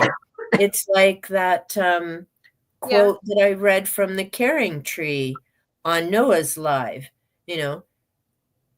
be sure to give the best of you, not what's left over. of you. I remember that. It's so true. It gives permission to other people to express the same feeling, but it also lets other people know that what you are directing outward is not directed at them, so that they don't take it personally. If you're in a pissy mood, like, everyone's got to know you're in a pissy mood, rather than think, oh God, what did I do? Yeah. Figuring it out. Yeah. Well, and that's it. And I mean, when I did the review of the 5, it was on the bad day when all this boycott stuff was coming up, and I was contemplating, do I have to give up my channel because I want to support the country? It tears me apart that I know other people are suffering, not because of YouTube, but because of all these other things happening. Yeah. And it's like, but if I keep up my YouTube channel, am I not helping? Do I stay on YouTube? And it was just a shit show that week. You take a break. Reading went and everything else. But I'd also recorded the 5, so I was still kind of in that angry headspace. But part of that had to do with, Jack is so well known. He's still all over the place 100+ years later. And glorified. Right? Yeah. And so when I went back and edited, I took out the rant because I went off on a tangent about Hollywood. Save that for later. I went off on Hollywood and all this express train. Oh, this author did this. It's an allegation, not a criminal conviction. Right. Oh, wait, my bad. They're innocent. Shouldn't have said that. No. And the one that really irked me, and I mean, there's a bunch out there and you can pick whatever author you want. Then there's the apology video. And this is all I'm going to say about it. My bad. And now I'm done with it. And my thought, because I've worked in corrections, is you may be done with it. But once that allegation hits, whether they're proven innocent or guilty doesn't mean shit. Because that is going to follow them for the rest of their life. And your apology means nothing. Mm. But I took that out of my video. So see? Oh, rage geyser. There we go. Because, yeah, that kind of thing just, I've worked with clients. I've worked with clients who have been falsely accused and convicted. It is not good, especially with certain types of offenses. Right. You know, it's no, if you're not involved, just say nothing. Don't get on the train until all the facts are in. And hobnobs. That's another book I want to read. I saw so I don't remember who pointed out that Dua Lipa has a book club, but I've hopped on to a couple of her past interviews, and one she had with Patrick Radden O'Keefe, who wrote Say Nothing. And I mean, he was really interesting. So it made me want to read the book. Even after all these other people who've already read it and said it's really good, like he himself as the author, I was like, oh, finally. There you go. So hobnob's just wrong. It's like mixing hobgoblin and something dirty. Yeah, we don't have anything good with hob in it. Hob to a UK person is a stove burner, but we don't use that word. So there you go. Thanks for joining us, Jack. Hope it wasn't too long ago that traveled. It was a while. Sausage pasta bake first. That sounds interesting. Sounds yummy. Stand by to Jack. Buying isn't owning. Piracy isn't stealing. Sounding real nice. Yeah, that someone brought that up to me, and I was like, oh, that's a good quote now. That is. Libraries here. And books. Okay, that's crazy. That seems backwards to me. Yeah, exactly. Well, library cards are supposed to be free. That's the whole point of having access. Right. But cold. Yeah, I don't know. That doesn't sit well with me, but I don't want to work it out of my mind why it doesn't seem logical. Yeah. And Kat, once we finish the Chronicles, because there's 13, so we're already going into 2026, I do actually have Pandora, but I don't know Vittorio. Don't diss the hobnob, Cat. They can take back what I bought. Piracy is legal. Being asked for, basically. Saying goodnight to Jack. Might be good. Name's terrible. Aw, Jenny's sad. You made Jenny sad. Hey, Diane. Hold on a book has a charge. For once, America's doing something right. Don't give them ideas to screw that up. Hey, Diane. Everyone's saying hi. It's not all libraries, not where I am. I need Elmo to give me some information as I have questions, okay? What is Elmo? Elmossi, another booktuber. Oh, okay. I've seen that name. That's right. Okay. Yeah. Today's old finding out they're a new Carrie movie, 2013. Wow. And yeah, it probably does. But you know what? It probably, oh, here we go. Meant today years old. We got it. But I won't watch the new Carrie movie because to me it will always be Sissy Spacek. And I don't like all these reboots and like, come on, get some original ideas, people. Quit just regurgitating and redoing everything. Been there, done that. But I do get with Carrie. They wanted to appeal to a younger audience. And of course, the old movie, there are no cell phones. It was a very different world when that Carrie was made. Oh, no. Can't have that. Oh, trust me, I am so grateful I grew up before social media and cell phones because I did my share of dumb things. And you know what? Even some of the people who could tell you are now gone. There is no evidence anywhere. I don't even want to imagine what it's going to be like for some of these people growing up because none of that stuff disappears. Speaking of evidence, you want to see some funny evidence? Oh, I do. Here, we'll Someone passed me this. Can you guess what this is? is that obviously you're in the photo. Yep. Is it a choir? Uh-huh. Can you tell where it is? I cannot. It's in a church. Oh, okay. Yeah. I thought you meant like specific, but No, yeah. no, there's the feet of Jesus on the crucifix there in the corner. Is that Christmas show we were practicing for, I think. So yeah, That's cool. We'll see. Yeah. And again, going back, right? I used to be an altar girl. There are no photos. Oh. There are no photos. I have photos of that either. By the time I was serving that capacity, I was an altar server to make it gender neutral. Yeah. Nah, I grew up old school times. We had tomboys and altar girls. Again, different world. But, and I mean, here's the irony, right? Had women been allowed to be priests, I might have become one. But once I found out that wasn't an option, it was like, nerds to that. Would have been a farmer. But my dad's like, nope, you got to marry a man and then I'll leave you the farm. I'm like, you know what? I'll be moving to the city and going to college. Oh, wow. You let me know how that works out for you. Oh my gosh. And I did still keep in touch with my dad. And I mean, it's a good thing I came to college and all of that considering, but still it's like, dude, I ain't getting married. So we got an issue here about what's going to happen with the farm. Yeah.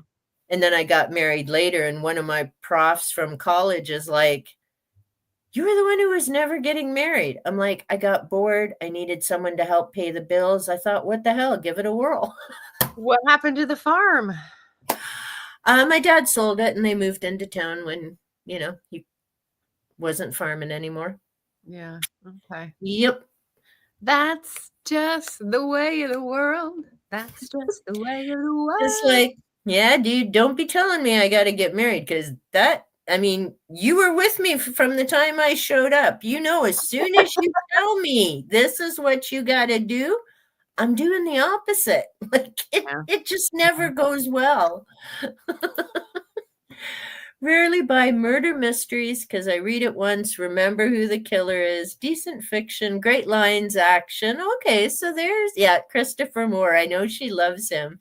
And that is like a good point, right? Does it make a difference with fiction? Like, whether it's vampires, werewolves, or a murder mystery, does it totally ruin it? Knowing who because I find you still get something out of it again. Like, I still get new stuff out of watching Lord of the Rings, and it might be like 4 or 5 times now we've had Lord of the Rings days. Because you're always, I find there's just so much on the screen. That's cute. 4 or 5 times. How many of you watched it?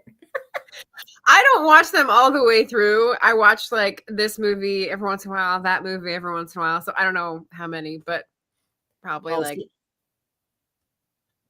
a dozen, maybe a dozen times. Yeah, I got to watch them start to finish. Even though I know how it ends. So how funny is that? Yeah. Same. Why only buy free books, 99. Okay, people were talking a little bit about like their ratio of print to ebooks. I think really close to this comment. And I had a suggestion, which I did for Herkyed. Okay. You know about Herkyed? I do not. It's HRCYED, which stands for Hardest Reading Challenge You'll Ever Do. And it's run by Wordy, who's an indie author named Stephanie Gillis, and her channel is QWordy. But it's this really hard challenge, and it's year long, and I am participating in it. And one of the ways I got myself to like try to read the books that I own rather than I'm not buying books for a reading challenge. Like that just goes against everything. Like I have so many books. No, Jenny. Like no.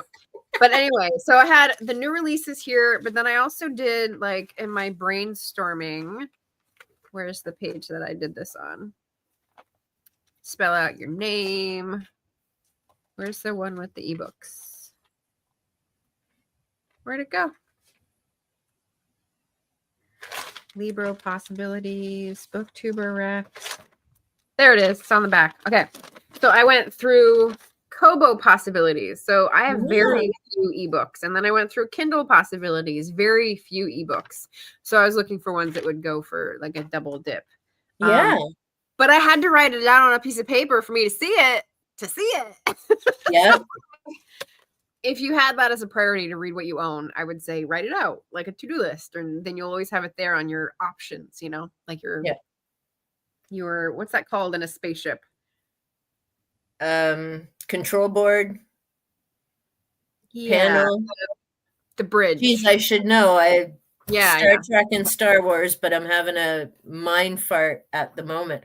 But that's why I typed out my master list. And originally it was my husband's idea because I'm like, I don't know how to organize my books. Like they're all over the place. And when I want to find one, I can't find them. And he's like, type out a master list and figure out what you own.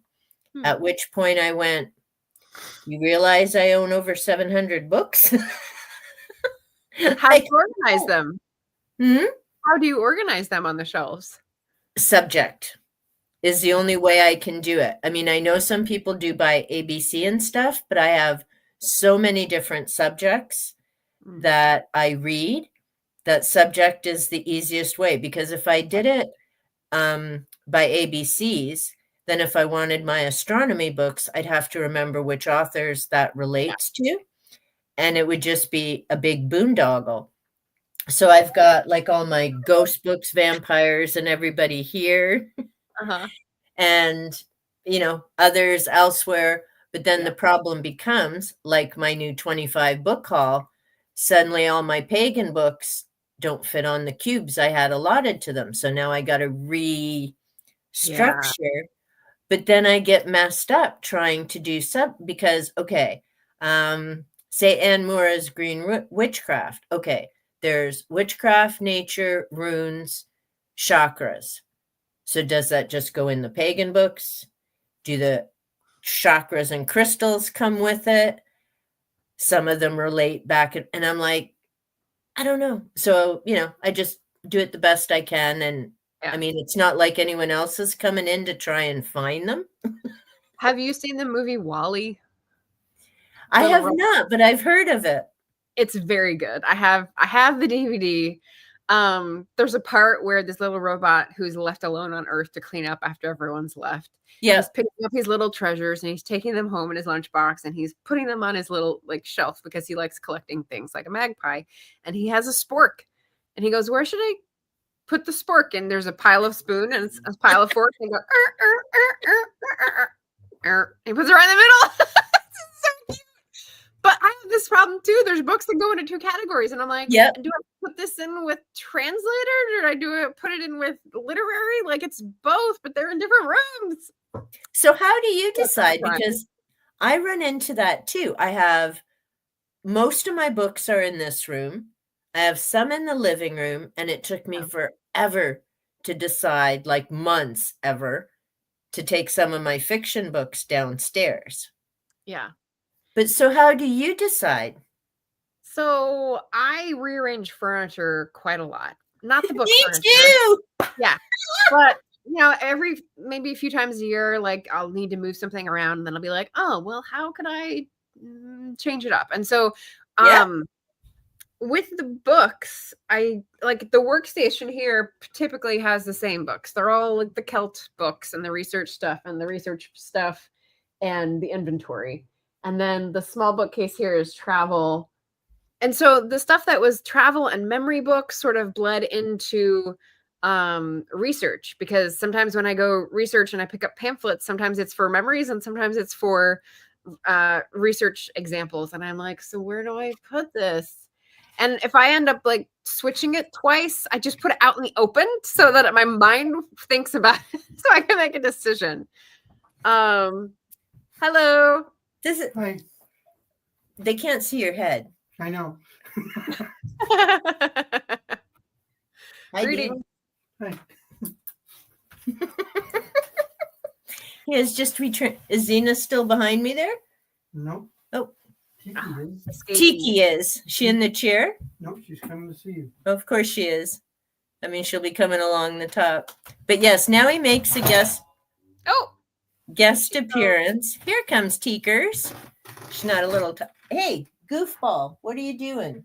Following you. That's right. Dad's home, so now she's going with Dad. Yeah. Little character. Yes, now he makes a guest appearance, and it was funny the first time he did it because he's Mr. I was never going to be in front of a camera, and almost 3 years later, here I am. So the one time I was doing the live stream and he popped in. It was so cute. Jenny's like, oh, he's real. I'm like, yep. But yeah, so back to how you organize or how you decide when they fit between different rooms. Yeah. So my cube system is basically a 5x5 IKEA hand-me-down. Nice. And so it's double shelved. I have the red in the back and the unread in the front. Leslie and I were talking about this because we both have books like in sight lines of where we sleep.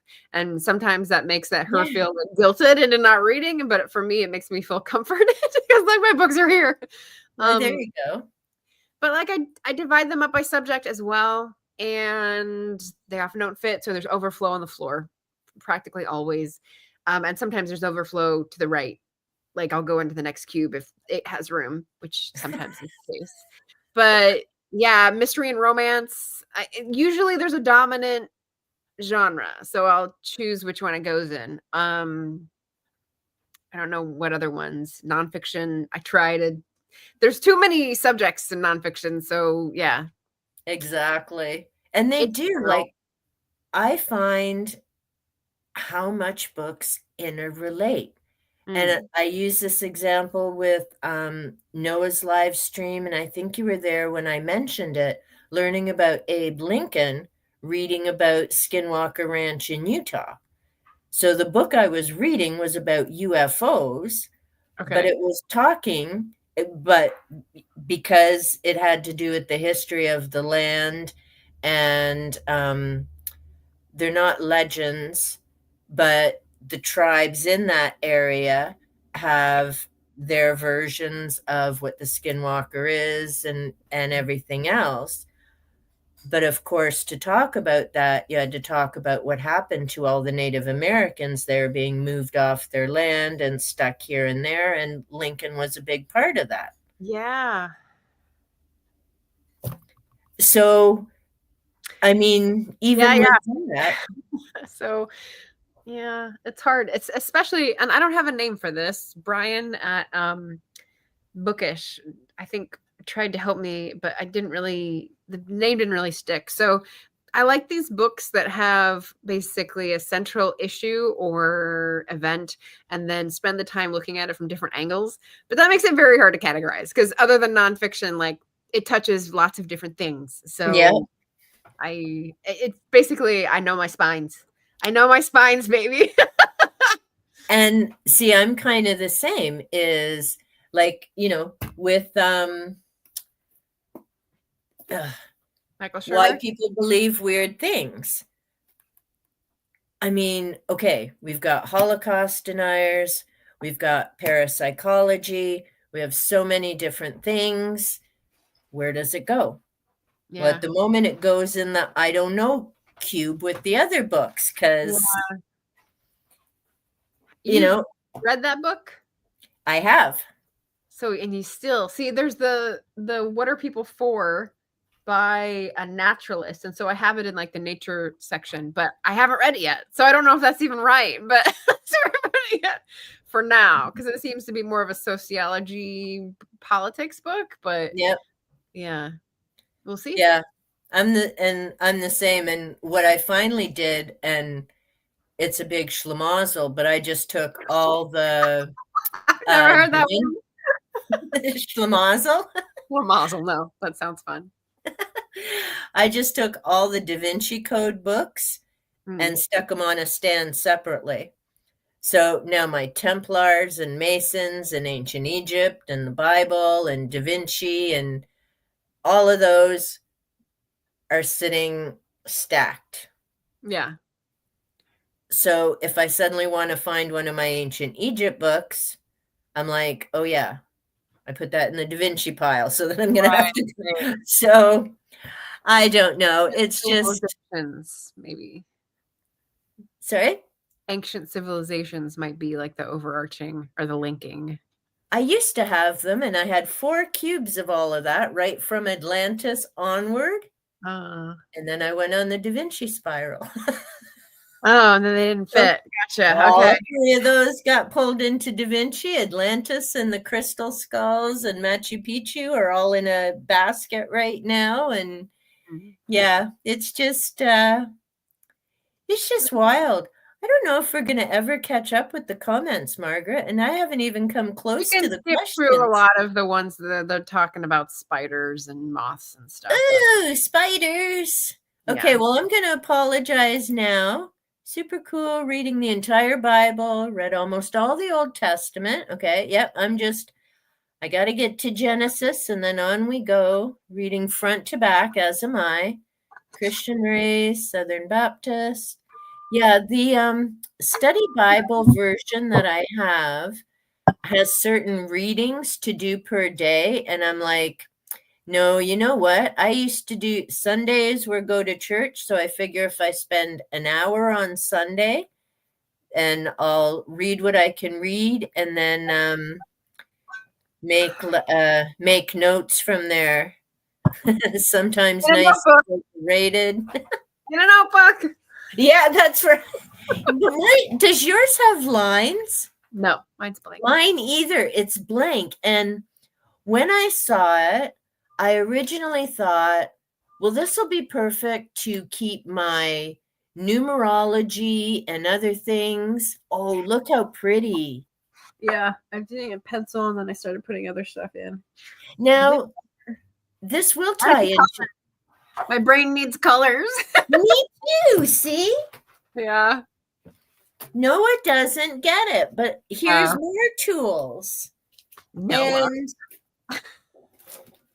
let's see, can I get my basket? Noah's gone off to bed, so he's not hearing us tut-tut him.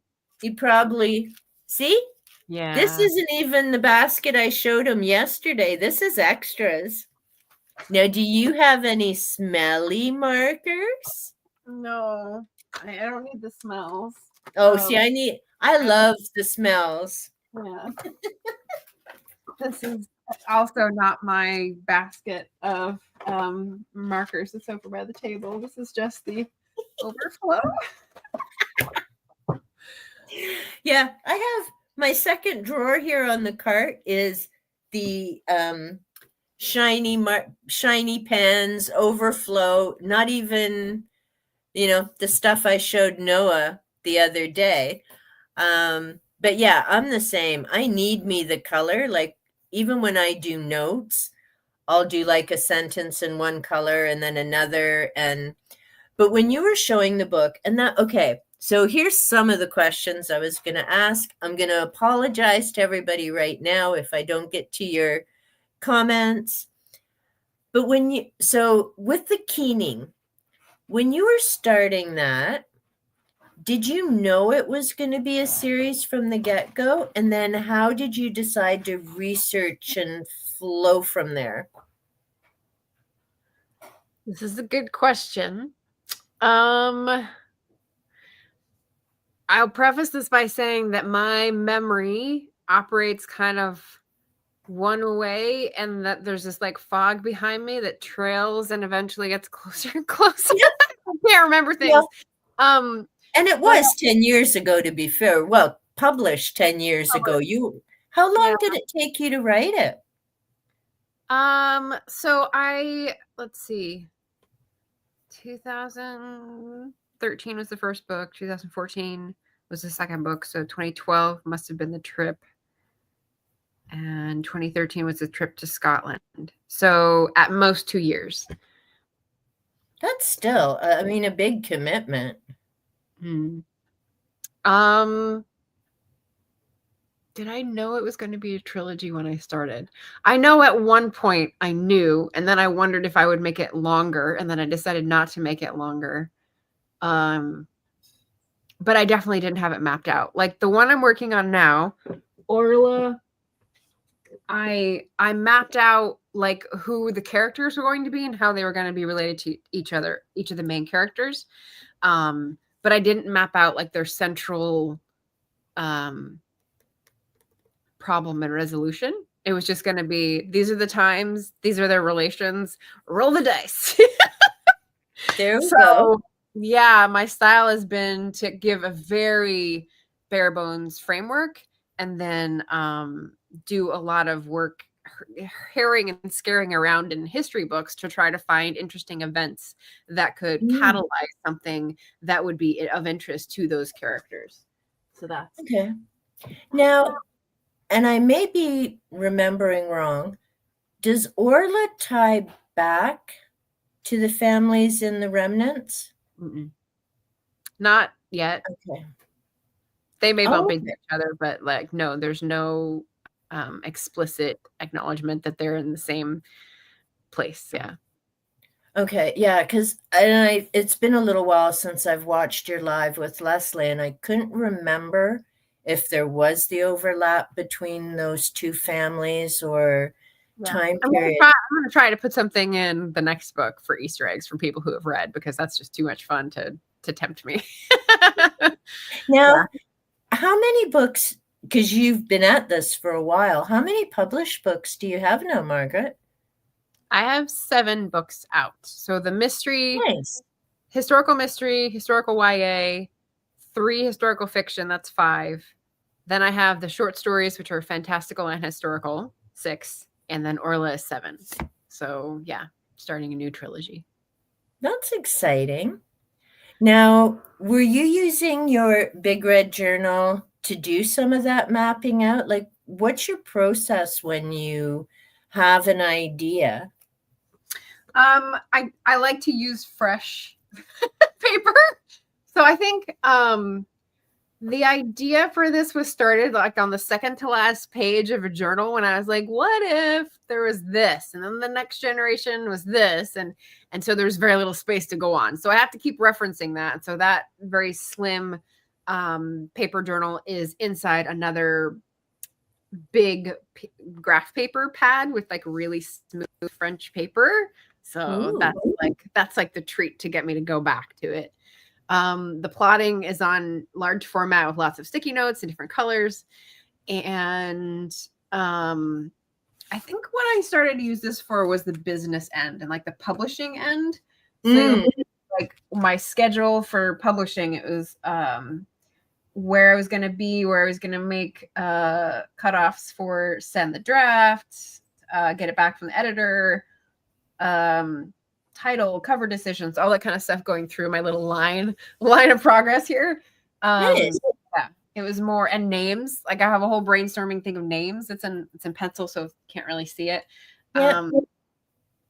Yeah, it was a long walk to the end. Orla Rafferty was not my first choice. It was there's lots of possibilities here, but I liked what I landed on. So yeah. Nice. Well, and yeah, and I mean, I think that's the, I'm just still scrolling through and, Ven said good night. Yeah. Any topical comments, flag them and we can like skip ahead to those.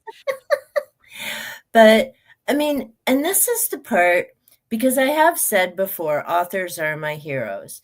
I mean, I've been reading since I was a kid.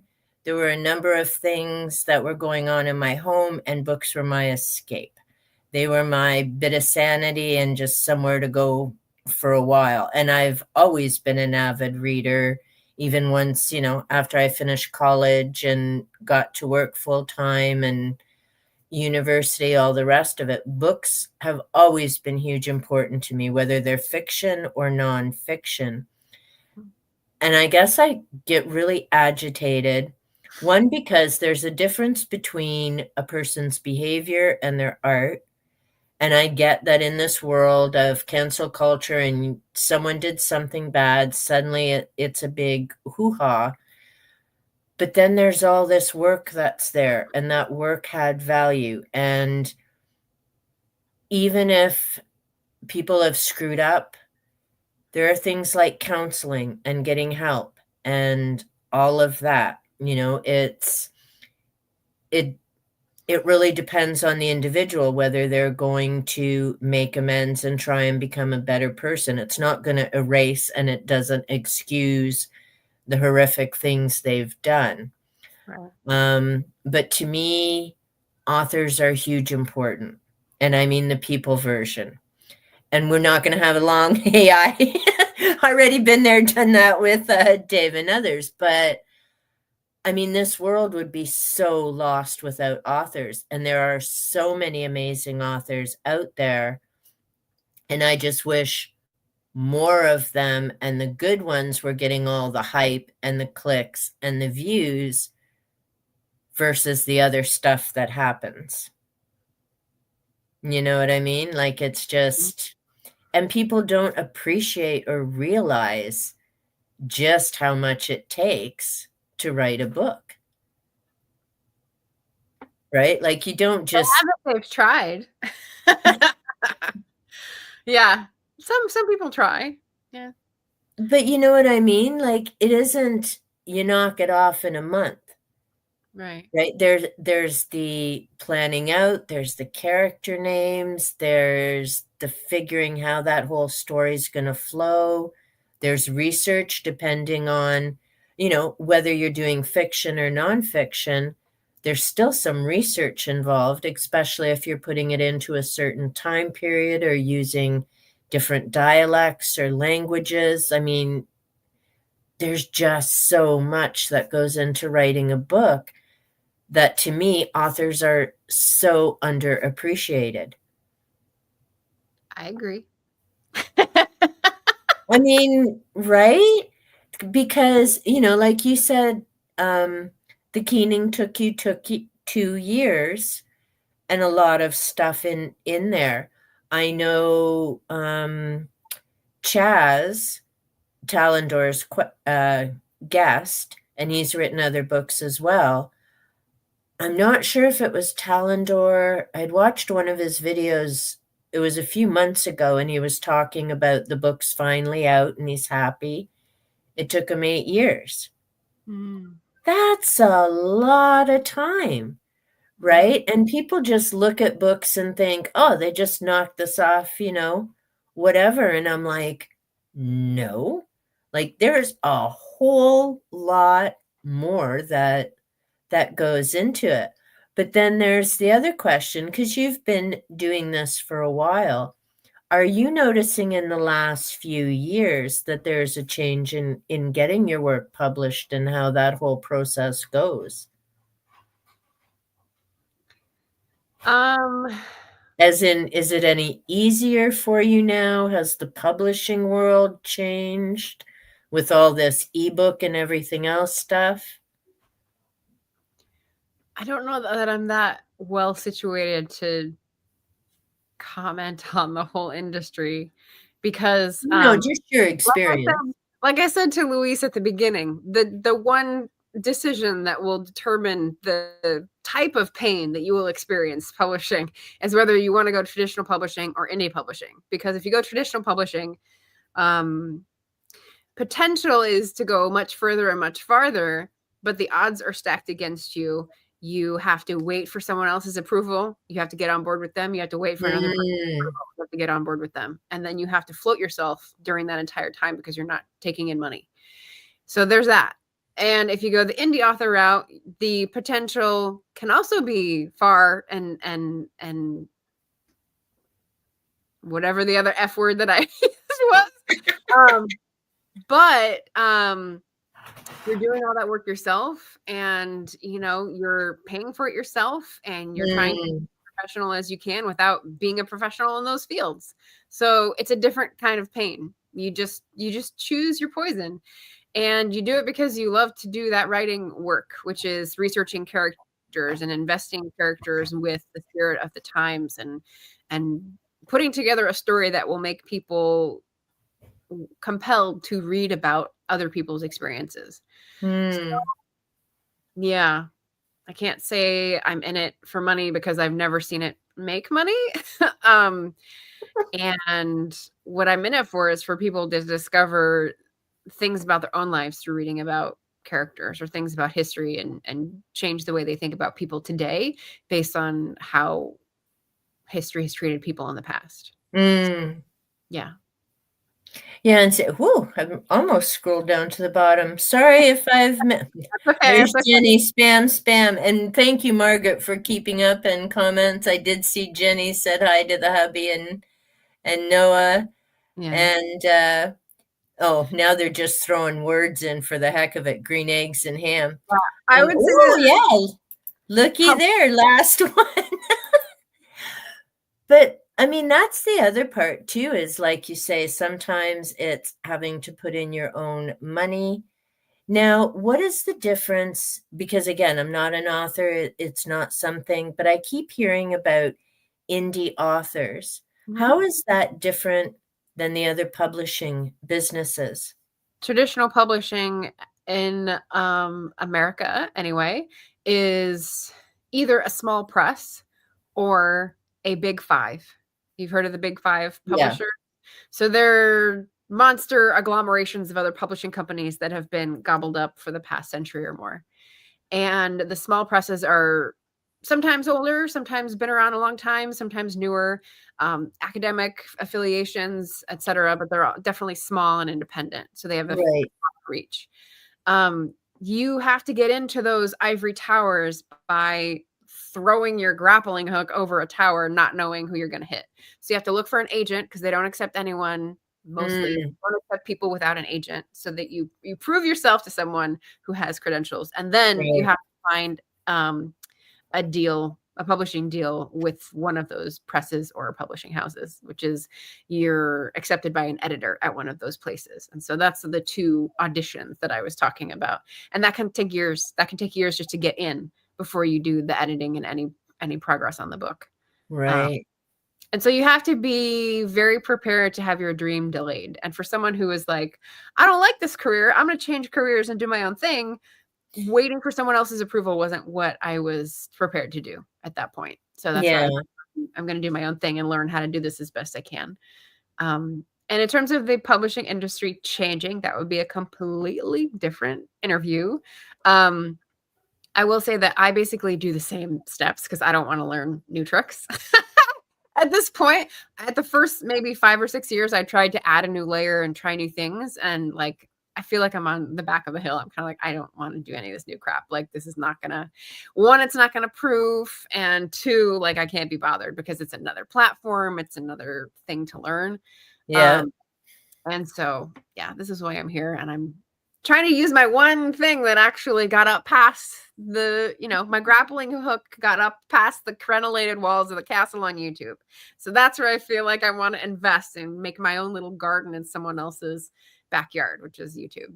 But yeah, that's how I metaphoricize my approach at this point. Well, and it's important too. And actually that, hey, William, see, you can tell him at the bottom, or else it would have been a while. I've missed saying goodnight to a few. But that's the important thing too, is, being comfortable with what you're doing. Because like you say, there's so many different learning curves and way of doing things.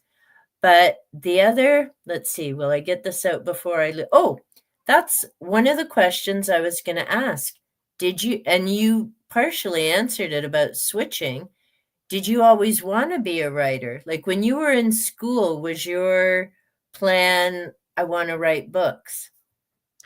Which part of school? Because when I was a kid, I wanted to be a Broadway actress, and that was plan A. When I got to college, I studied political science because I was leaving the Catholic Church as sort of a conventional thing, but still grappling with like the Jesuit teachings of like there is injustice in the world and I need to right them. Me on my own right here. And so originally when I studied political science, I wanted to go into development, international development, travel the world, like learn some sort of technical skill or teach that would be some sort of way of connecting with other cultures. And I taught English a year in Turkey. I came back, I went to grad school. I had a relationship breakup at that point. I settled for a job that was sort of tangentially related and was there for a few years and then was like, this is not the way I had envisioned this going, and I don't think I'm making an impact. And so that's when I was like, okay, well, let's save something from this trip around the sun. So that's we're gonna go back to like what I just love, which is reading and writing. Yeah, stories. Nice. Well, see, and that's the other too is, and I know people do tend to ask, was it always your plan? And because I know when I asked Pat about being a teacher, she always knew she wanted to be a teacher. Yeah. And I think that's cool when people can, follow that type of thing. But there's others who, like you just shared with your story, you found a way to pull your experience and develop that into a different career. Your political science background definitely ties in with your interest in so many other areas now as well, and making that impact. Like I said, it's seeping through the pores again. Yeah. I mean, for myself, it's funny because I always wanted to be an astronomer, but I suck at math. That's hard. Because, well, it is and it isn't, because I loved looking at the night sky. That was my thing. And I know my constellations. I've always loved the night sky. It's why I love glow in the dark, because even though in the city there's more and more light pollution, I can still have my stars on the wall. It may not be the ones outside, but that's my happy place. Yeah. I actually get more agitated if it's cloudy at night than if it's cloudy through the day.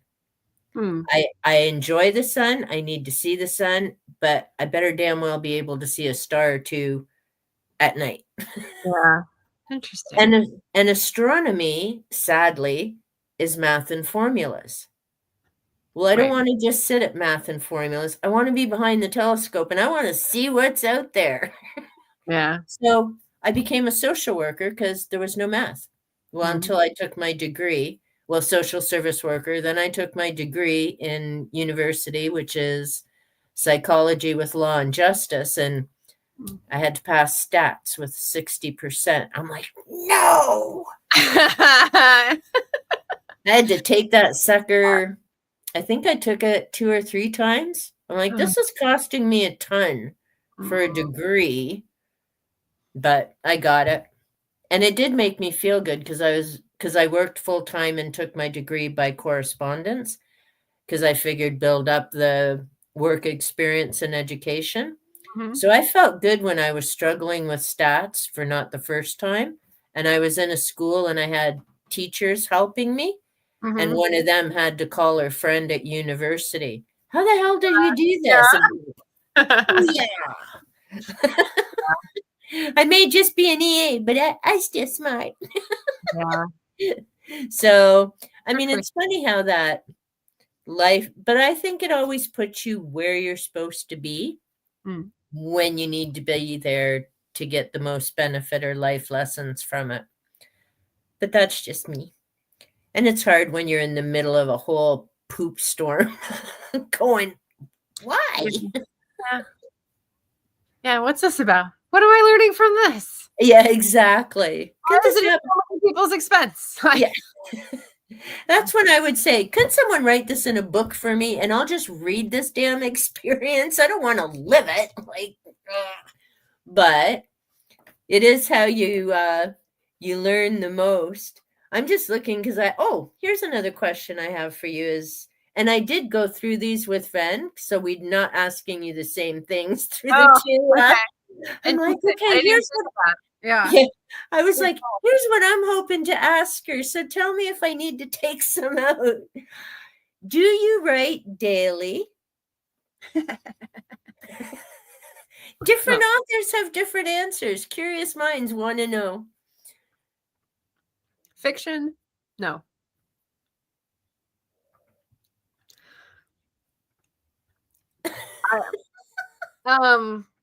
I've gone through periods of my life where I did morning pages where I would write journal writing, but I've never written fiction every day. I can only do it for short stints. So my practice with writing is that I have heats, basically like NaNoWriMo in November. But since that is no longer RIP, I'm actually making my draft month this year, March. So in 2 days, I will start writing. And for that, I do typically an hour and a half a day of writing pretty consistently. And the time may change, time of the day. But that usually gets me enough for a draft. And you might go into another week, but yeah, usually 4 weeks is enough. Nice. 50,000 words. So for NaNoWriMo, their definition of what constitutes a novel length manuscript is 50,000 words. So I've just used that as my, did I make it to a respectable length? And then did I like finish up the ending? Right. And that's the hardest part. So usually at the end, I'm like, what's the ending? Please come to me now, spirits. But yeah, I can't be consistent on most anything for longer than a month or two before jazzing it up. So like right now I have a 2-month streak. This is my 8th week of going to the gym 3 times a week. And it's really boring now. And I need to figure out some way to jazz it up because I've paid for 8 more months. Oh, golly. Yeah, 9 months. Anyway, so yeah, I just know that about myself. It's kind of like an ADHD tendency, I guess, even though I'm not diagnosed with that. It's just how I operate. So I need to figure out a way to make something exciting for myself or make it new again, which usually means stopping and starting again somewhere else. But see, and that's the cool thing. And I don't know if you've ever read Refuse to Choose by Barbara Scheer. Yes. Love that book. So see, scanners. Mm-hmm. And like you, I've never gone for the testing for ADHD or any of that. But I have a lot of the tendencies. But the scanners thing really clicked for me because I'm the same. And that's why I have so many subjects is for a while, I'm really fascinated with astronomy and I'll read a ton of things about it or, get updated. Then I got to find out all about the ghosts again. And then I'm on to something else. And to be honest, it's part of the challenge of right now with book events and, pretty much book events is there's a certain month. And I even tried themes on my channel to try and rein myself in instead of reading, Paul Coelho for a month and then suddenly I'm off to Atlantis or wherever. And I'm thinking, well, maybe that's not so good on the channel and people are. But to try and, what if I'm not in the mood that month for that subject? Yeah, I couldn't do what Leslie does when she highlights authors and reads like 3 or 4 or 5. Maybe not 5, but several of the same author's books in a short time period. Because I'm like, but how do you separate it? And how do you keep interested if they're talking about the same thing? Yeah. But I think the important thing is, and I'm really sad they took down the message board from Barbara Scheer's website because she passed away a while ago, because that's where scanners could all connect and share tips and how do you make things work. And I think it is important that you have to be able to flex. And even when I'm doing The Artist's Way for the 3rd time. And that, have you done that?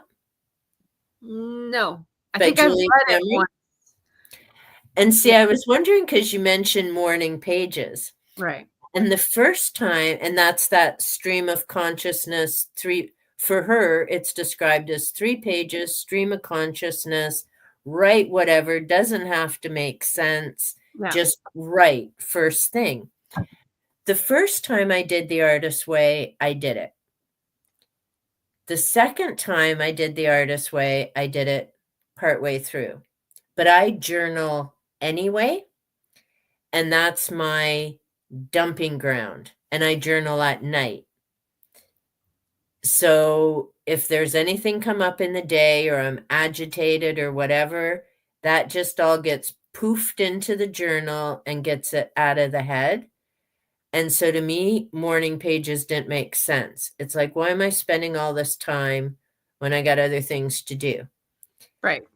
So I don't do, so even going through the artist way again now, I'm not going to do morning pages because that's part that doesn't fit for me. But I did the first time try it, and that's why I know it doesn't fit.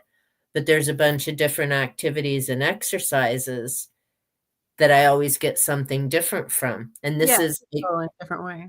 Yeah, and it cracks up Noah because my books are all pretty colors and annotated and got writing here and there and all over the place.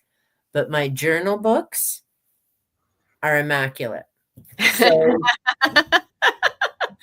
so like when you're talking about doing something in the morning, for example, yesterday, so I have Wednesdays at 11 a.m. I have my live stream, and I think I might need to change that timing because for yesterday I was trying to read a book, Helter Skelter, because it needed to go back to the library today.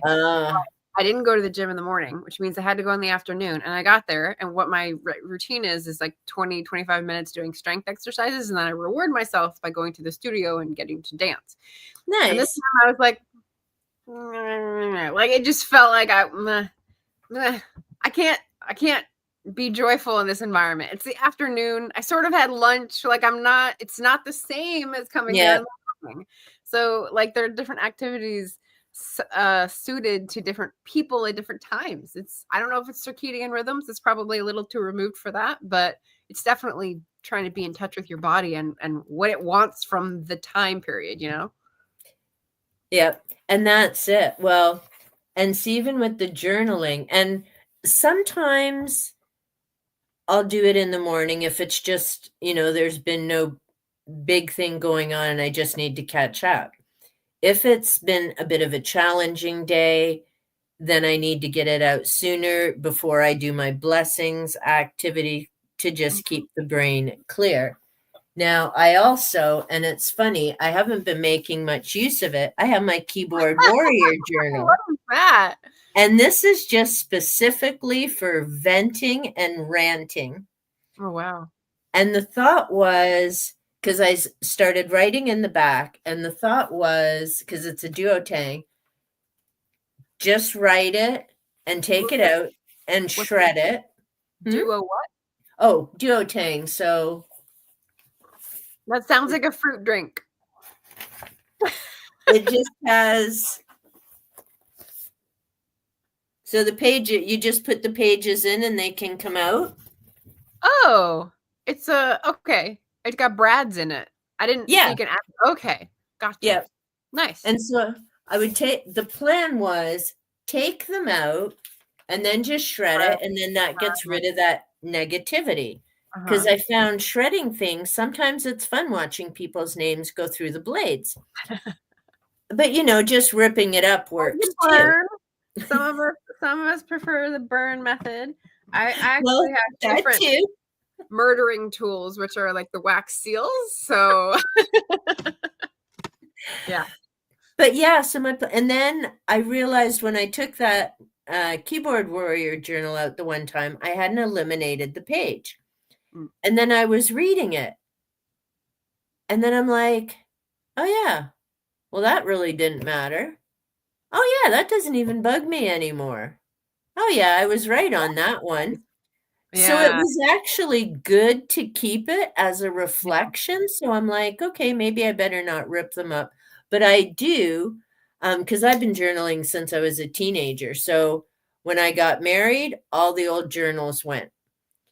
Which now makes me kind of sad because there were a lot of things I wish I'd made notes of, but whatever. I'll figure it out in my life review later. It's all good. And then, go ahead. I can remember starting a journal in 4th grade. It was a bad year, so I think that's as early as I have. So I definitely have some colorful. Yeah. It's what's it called? It's memorialized in ink and sometimes angry red permanent marker. Yeah. Yep. Yeah, I had a lot. See, that would be the closest thing to someone could get me of the stupid things I did because I journaled. But there's no pictures, there's no videos. Evidence. Well, yeah, no. But the journals are long gone. I threw them out. And then a few years ago, I cleared out all the journals that I've kept since I've been married up until maybe 5 years ago. What'd you do with them? I shredded them. Oh. I made notes of certain dates. Well, Oh. yeah, but no. Here's Journaling. why. Because I read nonfiction, right? And a number of them, and it's like, oh, letters from this person. Oh, this was a letter to that person. And I'm like, I don't need anyone knowing my batshit crazy when I'm gone and putting it in a book. Like, that's nobody's business. Because Oh, you you read let about it people's people. old journal entries. Oh, okay. Not that I'm that important and anyone would care, but I ain't risking it. Forget it. It's Gandhi. Wow. And unlike Facebook, it ain't coming back. Yeah. But, yeah, and so even in the journal, see, the hopefully you can, there's line pages there, but not a single word on it. This is Physical Positivity. It's a exercise book to. It's got prompts. Okay. Yep, but I won't write in the journals because, and I have all my other, well, I showed you before we went on all the different ones I have, because if I go back and do this activity, I don't want to be swayed by where my brain was when I did it the first time.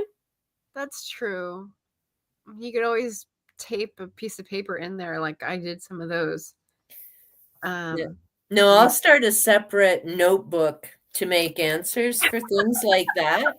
But I'll write like crazy in my books and sticky notes and stuff. Yeah, dated notebooks. Yeah.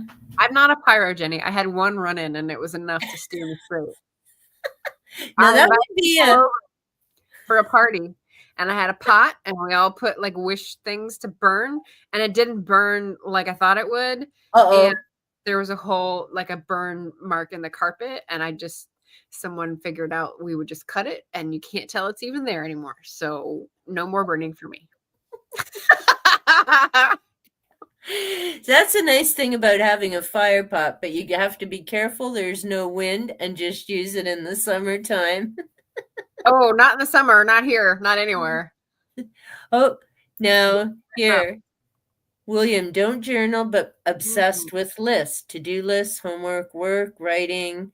Now, see, I do lists, and I used to be better with them, but I definitely do journal. Are you laughing at Kat's comment? Yeah, burning flour? How do you burn flour? Okay, now you have to remember, Kat has a degree, and she can set off fireworks legally. Okay. She loves her some fire. She'll know everything about fire. Okay. Thus, the fire is lovely. Yeah. Jenny was saying she likes burning things too. So yeah. But yeah, and with William, yeah. I journal and I am getting back to lists. And it's funny, since I started that, I'm also getting more organized again. Like I don't feel I'm actually, like you had said, Margaret, when you were going through you need it visually. If you can see it, you can process it. Right. And it was so cute. I was watching Deb's video today going about all her plans for March, Raina Reads. Mm-hmm. And she was talking about there's so many events. It's totally crazy. She put them on paper and then she's like, holy crap, like that's a lot. And she wasn't even thinking about it until she wrote them all out. But she has a great plan of overlapping different books to cover various cues or to cover various prompts, which is smart because, you know, that's the best way to do it. Like I put, Oh yeah. No, this is actually what my Sunday stream is going to be on. So Sunday, 10 a.m. Pacific, my regular stream time. I'm dedicating it to progress updates for all the readathons that I'm participating on and how many double, triple, quadruple dips I can do. So that's good. Season. This is what I do. I have a 12-block calendar of all my buddy reads, reading events, and then I will eventually have it up on the wall. I still have to get there.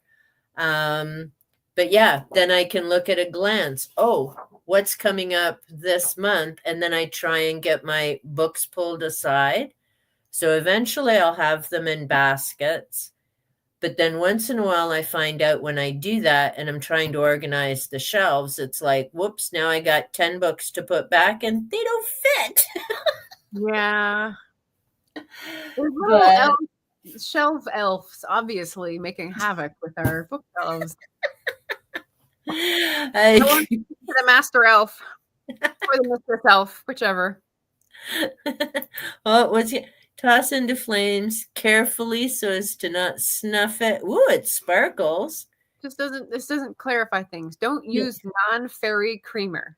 I think she means non-dairy. But we were talking about flour, not creamer. So how do we get from flour to creamer? And then how do we get the fairies? I think you got to add some in there. Don't just shoot off fireworks. She used to make the mixes. That's cool. For stuff for Disney. Stupid COVID. Cool. Yeah, that messed up her gig. Yeah. Brother's a carpenter as a hobby. Sprinkles sawdust into fires. Yep, there you go. All kinds of things. Well, I see we're almost coming up to 3 hours. We could still chat for 3 more hours. I haven't even got to half the questions I wanted to ask you. But we'll get Kat's autocorrect. Very creamer. But you were talking about flour. This is why I'm confused. Please explain. I want to burn. We'll have to put both in together. Flame, yeah. Flour. Toss it in the flames carefully so as not to snuff it. So I think she means put the flour in the flames. Don't use non-dairy creamer if you like your eyebrows. So I'm guessing if you're pouring it maybe with the flour? I don't know. Kat, you're going to have to clarify this for us. We need a video demonstration, obviously, when you can get around here. No hurry. Sawdust is nice. The creamer is even... Creamer. I haven't used it in eons. Coffee Mate powder. The powder creamer. Okay. So not a liquid creamer. Gotcha. But I have powder. I have malted milk powder.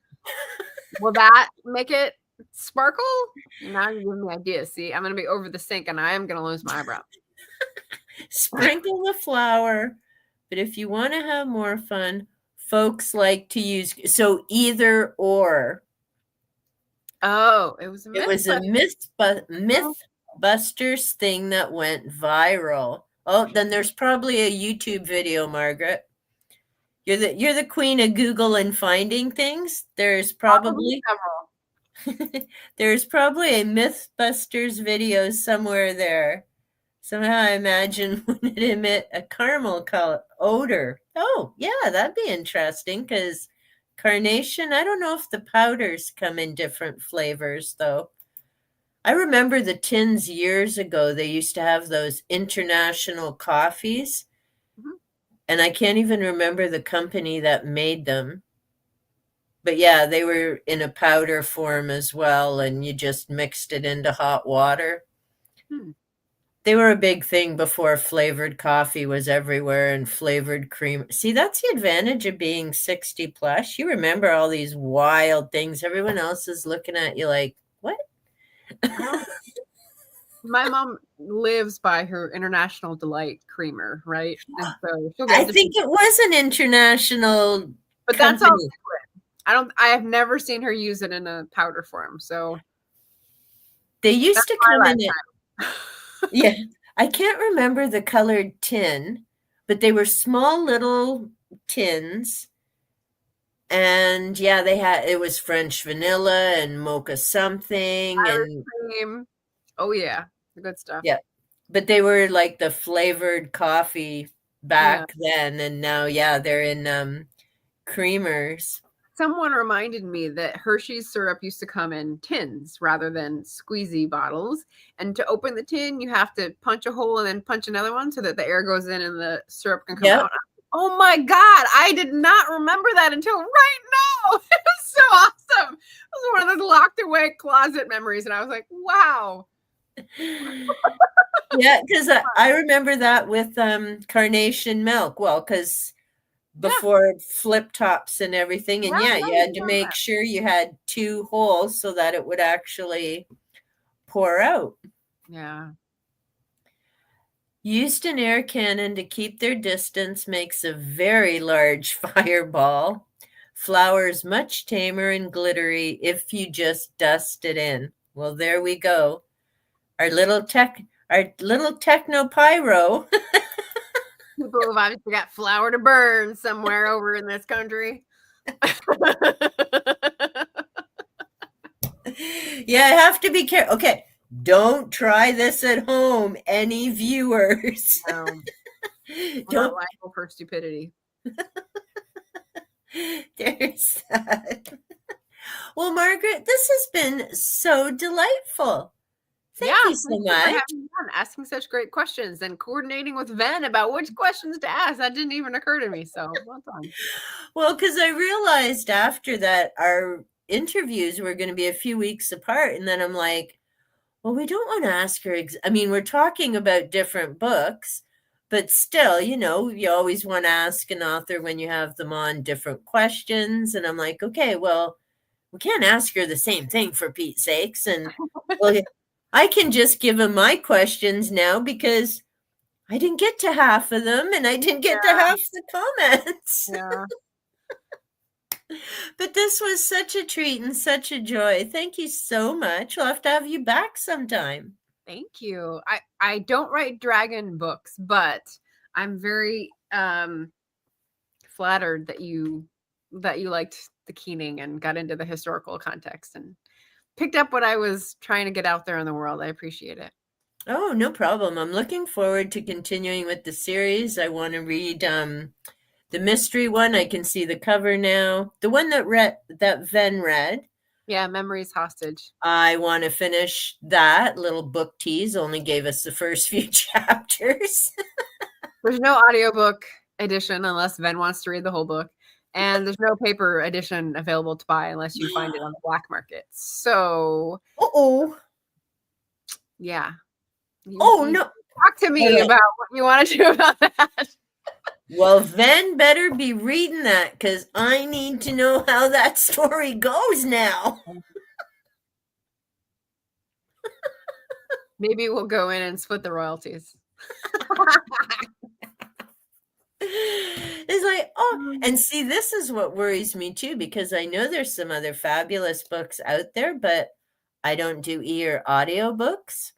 And I've noticed even when I was looking for some of the titles on Amazon, they're not in paper version. I think maybe with Memories Hostage, I noticed that too. And I'm like, what now? What's going to happen? I should really put it on Ingram or Draft to Digital, but it's one of those things where like, it's an old project and it's like doing work for something that long ago. It's just like, but I've got new projects to work on. So yeah. And that's it. And I mean, again, this is something for newer authors, right? Because years ago, the book was just published and available. Although some people have gone out of like print, like an author that I enjoy, because I don't just read dragons, but if there's one in there, it's a perk. Right. But like Michael McDowell, love his writing. It's Southern Gothic. There's lots of bodies, no animals involved. And One of the books I love, he takes out the whole town pretty much, except for like a few standing bodies. And his work, and I read him when I was in my teens, loved his stuff. And then again, mistidy up. Those books got unhauled. And then I'm like, oh, I'd really love to read those stories again. And I couldn't find them because they weren't in print. And then thankfully, a couple years ago, Valancourt brought his work back, and because he's passed away, brought his work back and started publishing all his stories again. So I now have copies. But yeah, I mean, as an author, again, that's something you have to decide, right? Is it worth your time?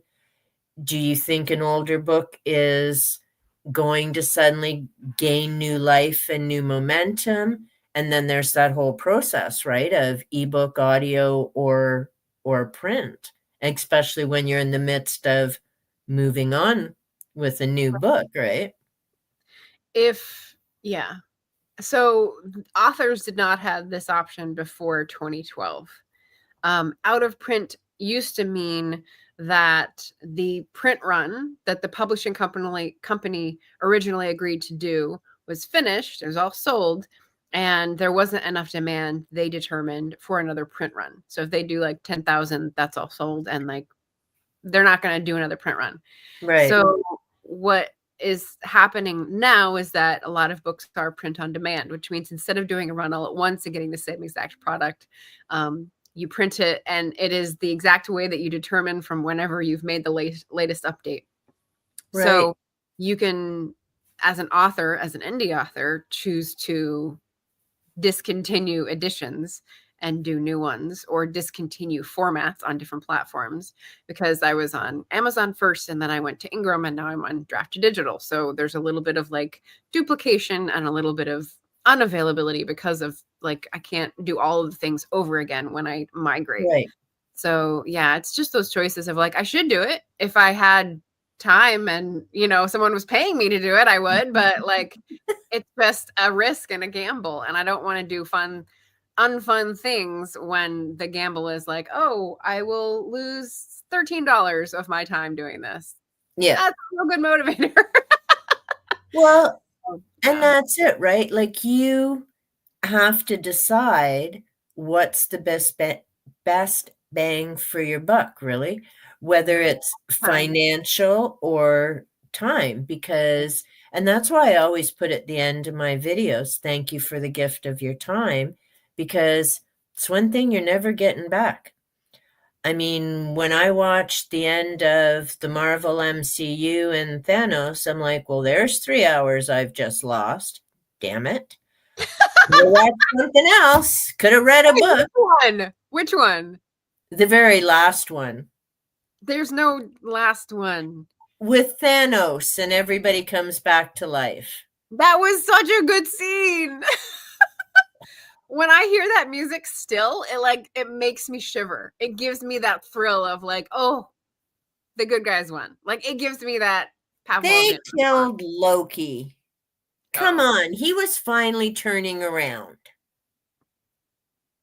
Wrong. It's the score. It's the score that does that. Wrong. So, yeah. It's okay with me. I don't follow every detail and try to make it logical. I just enjoy the little bits and pieces that I get. See? Oh, yeah. See, you don't watch it start to finish. You didn't lose 3 hours. No. I mean, I did once, but after that, I just see the scene and I go, oh, yes. Okay, well, I'm still thinking Thor should have got smart in the movie before, because he could have taken him out. Like, come on. But, you know, Hemsworth needed, what was it, 75 million or whatever he made for that last movie, and all the royalties and merchandise. It's like, dude, how many people could you support by now? Like, you've had how many Thor movies and everything else? But he gets it on your left. There you go. There's the payoff line. Oh, so good. So good. And see, Kat. Very important note, bodies, but no animals. And yes, Kat's cracking me up because this was a fub time. She refuses to use the word fun because Kat is The short. typo. No, this is the new thing. But Kat is short, and she calls herself Fun Size, but now it's become Fub Size. I know it has to do with a joke from one of the live streams, but since we're constantly joking about so many different things, it's hard to remember which one. But anywho, folks, I'm going to say thank you so much for joining. Margaret, thank you so much for coming on, answering the questions, having the munchies. I just have my tea. You had your cute munchies. I drive Dave crazy because once in a while we have cake if it's like a birthday or something. And he's like, you're trying to compete with this mic on. We just have cookies. I'm like, whatever, dude, but I don't have cake every week. You gonna do the wave? Bye. Thanks.